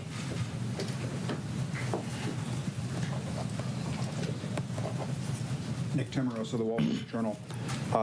Chair Powell, there's been some discussion recently of the 1990s. In the 1990s, the committee did 2 discrete sequences of 3 quarter-point cuts, one in 1995-96 and one in 1998. And after both of those, the next move in rates was up, not down. With policy now closer to neutral, is it a foregone conclusion that the next move in rates is down, or should we think of policy risks as genuinely two-sided from here? So I don't think that a rate hike is anybody's base case at this point, and I'm not hearing that. What you see is some people feel we should stop here and that we're at the right place and just wait. Some people feel like we should cut once or more this year and next year. But when people are writing down their estimates of policy of where it should go, it is either holding here or cutting a little or cutting more than a little. So I don't see the base case as involving that. So of course, a data set of 2, now 3, is not a big data set. But you are right about those 2 3-cut times in the 90s.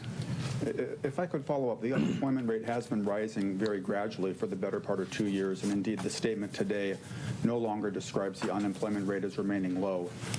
What gives you confidence it won't continue rising in 2026, especially when housing and other rate-sensitive sectors still appear to be feeling restrictive policy from the, notwithstanding the 150 basis points in cuts prior to today?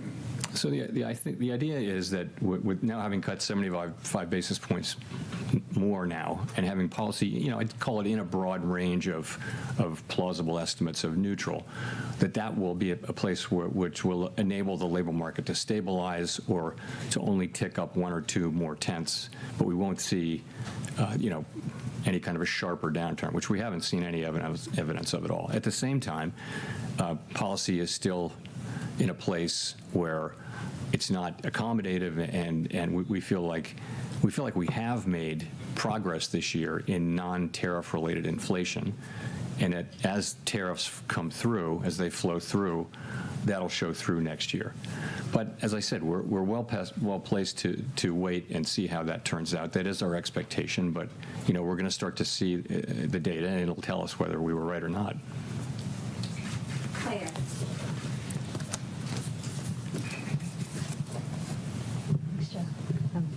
Claire Jones, Financial Times. A lot of people interpreted your comments at the October meeting that, when there's a foggy situation, we slow down, to mean that, there wouldn't be a cut now, there'd be a cut in January instead. So it'd be good to get a sense of why did the committee decide to move today rather than to move in January instead? Thank you. Right. So in October, I said that there was no certainty of moving, and that was indeed correct. I said it's possible you could think about it that way, but I was careful to say other people could look at it differently. So why did we move today? I would say point to a couple things. First of all, gradual cooling in the labor market has continued. Unemployment is now up 0.3 from June through September. Payroll jobs averaging 40,000 per month since April. We think there's an overstatement in these numbers by about 60,000, so that would be negative 20,000 per month. And also, just to point out one other thing, surveys of households and businesses both showed declining supply and demand for workers. So I think you can say that the labor market has continued to cool gradually, maybe just a touch more gradually than we thought. In terms of inflation, it's come in a touch lower, and I think the evidence is kind of growing that what's happening here is services inflation coming down, and that's offset by increases in goods, and that goods inflation is entirely in sectors where there are tariffs. So that does build on the story, and so far it's only a story, that that the goods inflation, which is really the source of the excess at this point, almost more than half the source of the excess inflation is goods, is tariffs. And you've got to say then, so what do we expect from tariffs? And I would say that is to some extent down to looking for broader economic heat. Do we see a hot economy? Do we see constraints? Do we see what's going on with wages? You saw the ECI report today. It doesn't feel like a hot economy that wants to generate, Phillips curve kind of inflation. So we look at all those things, and we say that this was a decision to make. It obviously wasn't unanimous, but overall, that was the judgment that we made, and that's the action we took. And just on the ample reserves point, how concerned were people around the table about some of the tensions we've seen in money markets? Thank you. I wouldn't say concerned. So what really happened is this. Balance sheet shrinkage, sometimes called QT, went on. We had a framework in place for monitoring it, and nothing happened. The overnight reverse repo facility went down pretty much close to zero. And then beginning in September, the federal funds rate started to tick up within the range, right? And it ticked up almost all the way to interest-on reserve balances. There's nothing wrong with that. What that's telling you is that we're actually in reserves, in an ample reserves regime. So, we knew this was going to come. When it finally did come, it came a little quicker than expected, but we were absolutely there to take the actions that we said we would take. So, and those actions are today. So, we announced that we're resuming reserve management purchases. That is completely separate from monetary policy. It's just we need to keep an ample supply of reserves out there. Why so big? The answer to that is, if you look ahead, you will see that April 15th is coming up, and our framework is such that we want to have ample reserves even at times when reserves are at a low level temporarily. So that's what happens on tax day. People pay a lot of money to the government, reserves drop sharply and temporarily. So this seasonal buildup that we'll see in the next few months was going to happen anyway. It was going to happen because April 15th is April 15th. There's also a secular ongoing growth of the balance sheet. We have to keep reserves, call it constant as it relates to the banking system or to the whole economy. And that alone calls for us to increase about $20–25 billion per month. So that's a small part. That's going on. It's also happening in the context of a temporary few-month front loading to get reserves high enough to get through the tax period in mid-April. So that's what's happening there. Andrew. Thanks, Mr. Chairman. This is the last post-FOMC press conference before an important Supreme Court hearing next month. Can you talk about how you're hoping the Supreme Court will rule? And I'm just curious why the Fed's been so reticent on such a pivotal matter. It's not something I want to address here, Andrew. We're not legal commentators. It's before the courts, and we think we don't think that we help matters by trying to engage as a public discussant of that. I'll give you a mulligan, though. No, thanks. I don't know if that means I get 3 questions, but no, just one more. I guess I wanted to come back to the 1990s question, and like, do you see that as a useful model for thinking about what is happening in the economy right now? I don't think it rises to that level. So I did think that in 2019, where we cut 3 times, but this is such a unique situation. It's not the 1970s, let's put it that way, but we do have tension between our 2 goals. And so that's just unique in my time at the Fed, and I think going back a long ways, we haven't had that. In our framework, as you know, says that when that's the case, that we try to, take a balanced approach to the 2 things, and we look at how far they are and how long it would take to get them back to each of them back to the goal. And that's a very subjective analysis, really. But it just tells you you've got to. And I think ultimately what it says is when they're broadly equally threatened or equally at risk, you should be kind of neutral. Because if you're either accommodative or tight, you're favoring one or the other goal. And so we've been sort of moving in the direction of neutral. Now we're in the range of neutral. We're in the high end of the range of neutral, I would say. And that's what we're doing now. It so happened that we've cut 3 times. That we haven't made any decision about January, but as I've said, we think we're well positioned to wait and see how the economy performs. Edward. Thanks, Mr. Chairman. Edward Lawrence with Fox Business.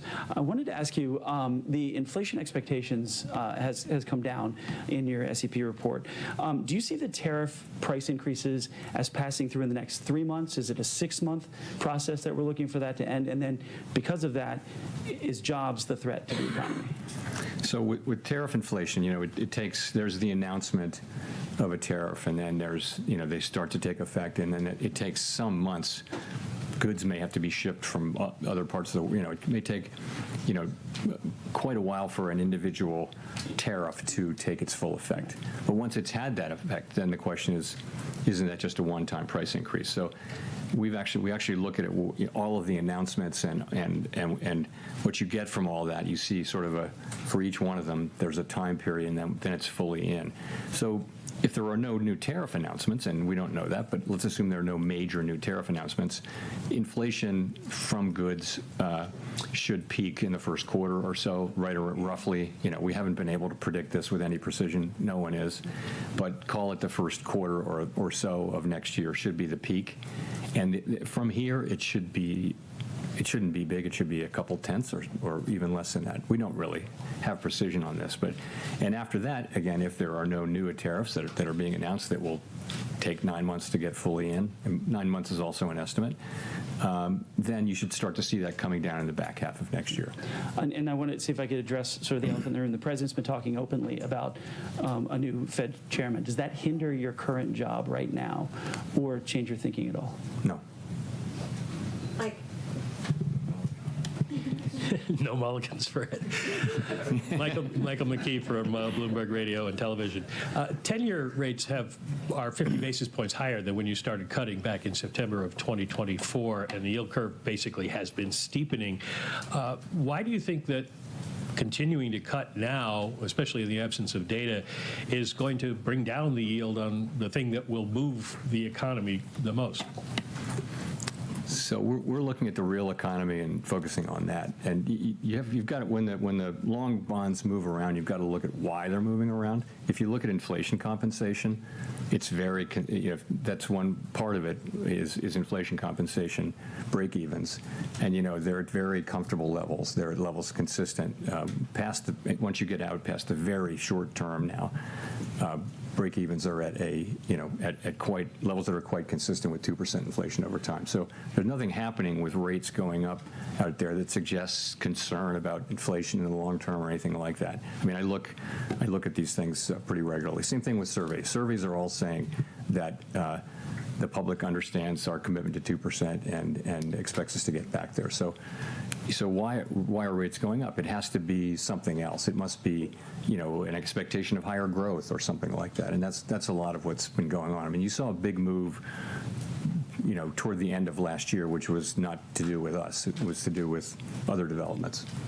Well, you just mentioned that the public is expecting you to get back to 2%, and Americans overwhelmingly are citing high prices, inflation, as their number one concern. Can you explain to them why you're prioritizing the labor market, which seems relatively stable to most people, instead of their number one concern, inflation? So we, as you know, we have a network of contacts in the U.S. economy, which is really unmatched if you go through the 12 reserve banks. So we hear loud and clear how people are experiencing really costs. It's really high costs. And a lot of that is not the current rate of inflation. A lot of that is just embedded higher cost due to higher inflation in 2022 and 23. So that's what's going on. And so the best thing we can do is restore inflation to its 2% goal, and our policy is intended to do that, but also have a strong economy where real wages are going up, where people are getting jobs and earning money, and we're going to need to have some years where real compensation is higher, it's positive, significantly positive, so nominal wages are higher than inflation, for people to start feeling good about the affordability issue. And, so we're working hard on that. We're trying to keep inflation under control, but also support the labor market and strong wages so that people are earning enough money and feeling economically healthy again. Victoria. Hi, Victoria Guida with Politico. Just to follow up on that, I mean, this is now the third time that you've cut this year and inflation is around 3%. So is the message that you're sort of trying to send with that you're okay with where inflation is for now, as long as people understand that at some point you still want to get back to 2% because inflation is relatively stable where it is? Everyone should understand, and the surveys show that they do, that we're committed to 2% inflation, and we will deliver 2% inflation. But it's a complicated, unusual, difficult situation where the labor market is also under pressure, where job creation may actually be negative. Now, supply of workers has also gone way down, so the unemployment rate hasn't moved that much. But it's a labor market that seems to have significant downside risks. People care a lot about that. That's their jobs. That's their ability, if they get laid off or if they're entering the labor force, to find work. So that's really important to people. The story with inflation, and we're well aware that this is a story at this point, is that if you get away from tariffs, inflation is in the low 2s, right? So it's really tariffs that's causing most of the inflation overshoot. And we do think of those as likely to, in the current situation, as likely to be a one-time price increase. Our job is to make sure that it is, and we will do that job. But right now, you've got this difficult balance, and there are risks to both sides. There's no risk-free path. If it was just inflation and the labor market was just really strong, and then rates would be higher, as they were for more than a year. We didn't have to worry about inflation. Sorry, about the labor market, because the labor market unemployment was very low. If you remember, when inflation was very high, there was a labor shortage, so we could focus entirely on inflation. Now it's different. We actually have risks to both, and I think we're doing the best we can for people.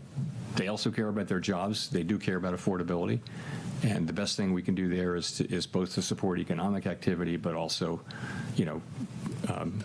make sure that when tariff inflation goes down and disappears, inflation lands around 2%. Elizabeth. Thanks so much, Elizabeth Schulze with ABC News. Just to follow up, you keep talking about job growth being negative. Why do you think job growth is so much worse than some of the official data? Why do you think job growth is, to follow up on your comments about job growth, why is it so much worse than the official data is suggesting? Oh, well, we know, I think I don't think this is particularly controversial. It's very difficult to estimate job growth in real time. They don't count everybody. They have a survey. And there's been something of a systematic overcount. And so we expected, and they correct it twice a year. So the last time they corrected it, we thought the correction would be 800,000 or 900,000. I won't get the numbers exactly right. And that was exactly what happened. So we think that has persisted. And so there's an overcount in the payroll job numbers, we think, continuing, and it will be corrected. I don't have the exact month in my head right now, and that's just, I think forecasters generally understand that. So, and we think it's about 60,000 a month, so 40,000 jobs could be negative 20, and that could be wrong by 10 or 20 in either direction. But in any case, but the thing is, that's job creation in a way. That's demand. Labor supply has also come down quite sharply. So, if you had a world where there's just no growth in workers and you really don't need a lot of jobs to have full employment, some people argue that's what we're looking at. But I think a world where job creation is negative, I just think we need to watch that situation very carefully and be in a position where we're not, pushing down on job creation with our policy. When we're talking about supply, we have seen major American employers like Amazon cite AI in job cuts. How much right now are you factoring in AI into the current weakness in the job market? So it's probably part of the story. It's not a big part of the story yet. We don't know whether it will be. But, for example, if you look at, you can't miss the big announcements of layoffs and also companies saying that they're not going to hire anybody for a long time, and they cite AI. That's all clearly happening. At the same time, people are not filing for unemployment insurance, and since job creation, job finding rates are extremely low. If there were big numbers of layoffs, you'd expect the continuing claims to go up, and you expect new claims to go up. It really haven't much, so it's a little bit curious. But longer term, though, the question is, what are we going to see here? And we don't know, but it's it may be that in past really significant technology innovation eras, you have seen some jobs destroyed and other jobs made. Ultimately, what's happened for a couple hundred years is when you get through all that, you have higher productivity and you have new jobs, and there are enough jobs for people. This may be different. It's every time we have a wave of technology, we think, oh, this could put a lot of people out of work. What are they going to do? In the past, there's always been more work and higher productivity, and incomes have risen. What will happen here, we're going to have to see. But right now is such early days. We don't think we see much. It's certainly not showing up in layoffs yet.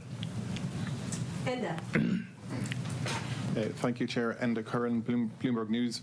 Given the breadth of views on the policy committee, why is there such a division of views between on the policy what? On the committee. Thank you. Why is there such a division of views between the presidents and the board members? It's not so stark as that. The views are more varied in each group as well. There's some of that, but I would say they're also governors and they're people on both sides in both groups. I wouldn't put too much in that. Okay, and just to follow up, please, given your growth upgrade, how would you factor in, or what would be the economic impact if the Supreme Court is to strike down the tariffs that they're currently hearing, please, in terms of growth and inflation? Thank you. I really don't know. It would depend. It would depend on a whole bunch of things we don't know. So I can't really help you there. Christine. Thank you. Thank you, Chair Powell. Christine Romans, NBC News. I wanted to ask you about how the higher income households are really driving spending right now. They're backed by home equity and stock market wealth, but lower income consumers are really struggling with the accumulation of 5 years now of rising prices. It's price levels, not really the inflation rate, holding some of these families back. How sustainable is this so-called K-shaped economy, and what are the Fed's thoughts on whether that's a risk going forward? So we do, through our vast network of contacts and just through our observation of what's going on in the economy, we hear about this a lot.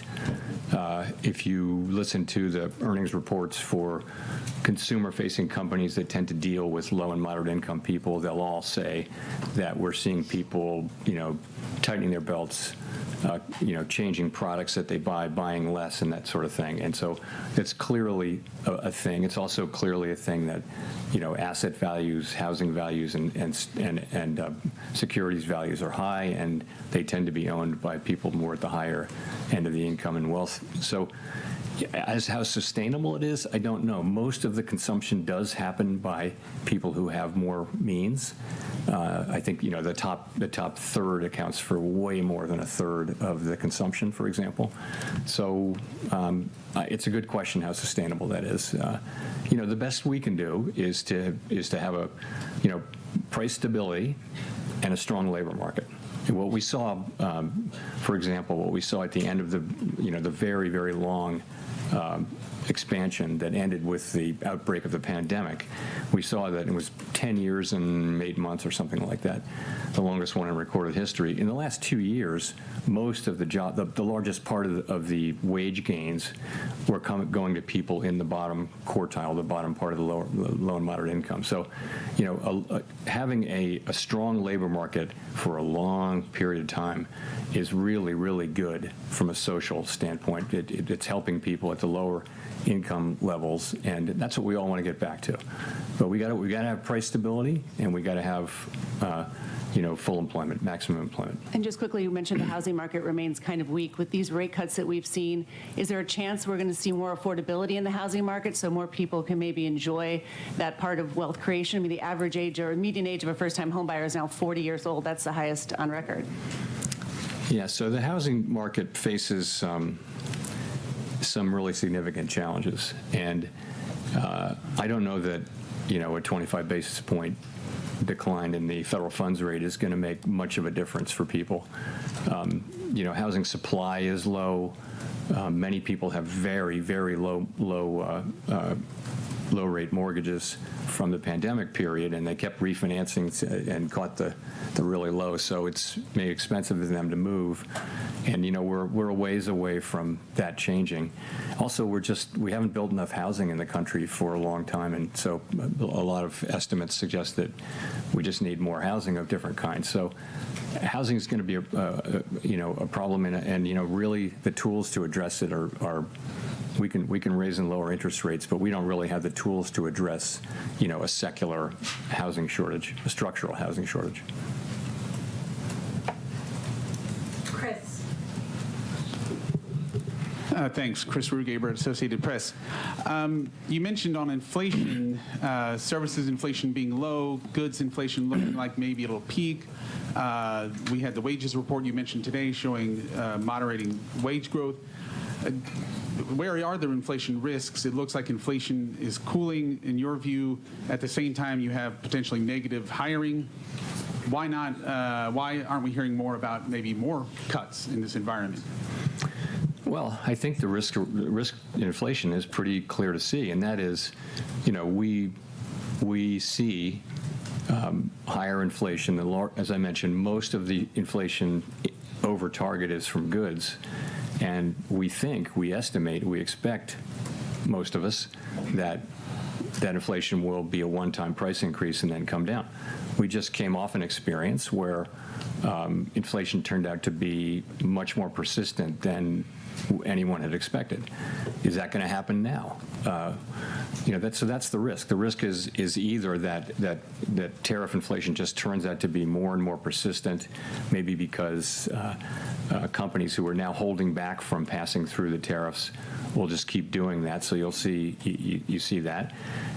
I think the other possibility is less likely, and that is just that the labor market gets tight or the economy gets tight, and you see just traditional inflation. I don't see that as particularly likely. But so I think again, all across the committee, people see the picture pretty similarly, but see the risks quite differently.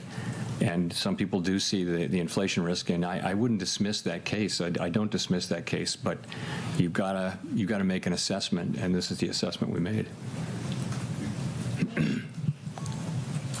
Hi, Chair Powell. Neil Irwin with Axios. So this has come up a couple of times today, but to be clear, do you believe that we're experiencing a positive productivity shock, whether from AI or policy factors or whatever? And how much is that driving the higher GDP projection in the SEP? So yeah, I mean, I never thought I would see a time when we had 5-6 years of 2% productivity growth. This is higher. This is definitely higher, and it was before it could be attributed to AI. I also think if you look at what AI can do, and if you use it in your personal life, as I imagine many of us have, you can see the prospects for productivity. I think it makes people who use it more productive. It may make other people have to find other jobs, though. So it could have productivity implications while also having social and labor market implications that we don't have the tools to deal with. But yes, I think we're definitely seeing higher productivity.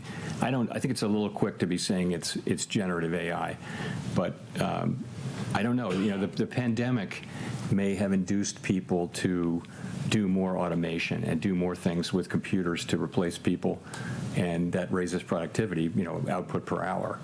Does that imply a higher neutral rate, and therefore the policy might be a little easier than it seems? All things equal, yes, but all things aren't equal. There are many things pushing in different directions on where the neutral rate would be. But yes, that argument does come up. Matt Egan. Thanks, Chair Powell. Matt Egan with CNN. After today, you only have 3 more meetings at the helm of the Fed. Since becoming Fed chair, you've seen multiple trade wars, the pandemic, COVID reopening, period of high inflation. I know your term's not up as chair until May, but I'm wondering if you've given any thought to what you want your legacy to be. My legacy. My thought is that I really want to turn this job over to whoever replaces me with the economy in really good shape. That's what I want to do. I want inflation to be under control coming back down to 2%, and I want the labor market to be strong. That's what I want. And all of my efforts are to get to that place. They have been all along, but ultimately, that's what I'm. And it's, you know, I don't have time to think about the bigger things. I hope many years ahead to worry about that, but there's enough to do. Relatedly, have you given any more thought, and can you tell us any more about your plans on whether or not you plan to stay on the Fed Board of Governors even after your term as chair expires? Again, I'm focused on my remaining time as chair. I haven't got anything new on that to tell you. Alright guys, I got to get going today. Got chopped out on last few trades, but it is between our levels. If you were new paradigm member, you had our levels. I don't know what I was thinking when I was shorting. I should be actually long on my levels, and here is the place where we are facing resistance. So a little bit of bad trading there, but it was expected between our levels to chop. Yeah, this one I think I got one shot, but the rest all I think I messed up a little bit of my trades. Anyway, I think I was getting too desperate to take some winners. But all it is doing is chopping between the levels. So overall, it is consolidating. It is planning to go much higher. I mean, unless there is some question which triggers the sell-off. But I think markets are positioned to point higher. For at least all the markets, Nasdaq, ES, Russell Dow, all pointing higher. Do not short. I was shorting again, as I mentioned, right? I had levels there. I didn't execute well, but nothing wrong. I should have got good few shots, which I could not execute. Anyway, I'll see you back tomorrow morning, guys. Thank you so much. I got to drop my daughter to her classes. Thanks and bye-bye.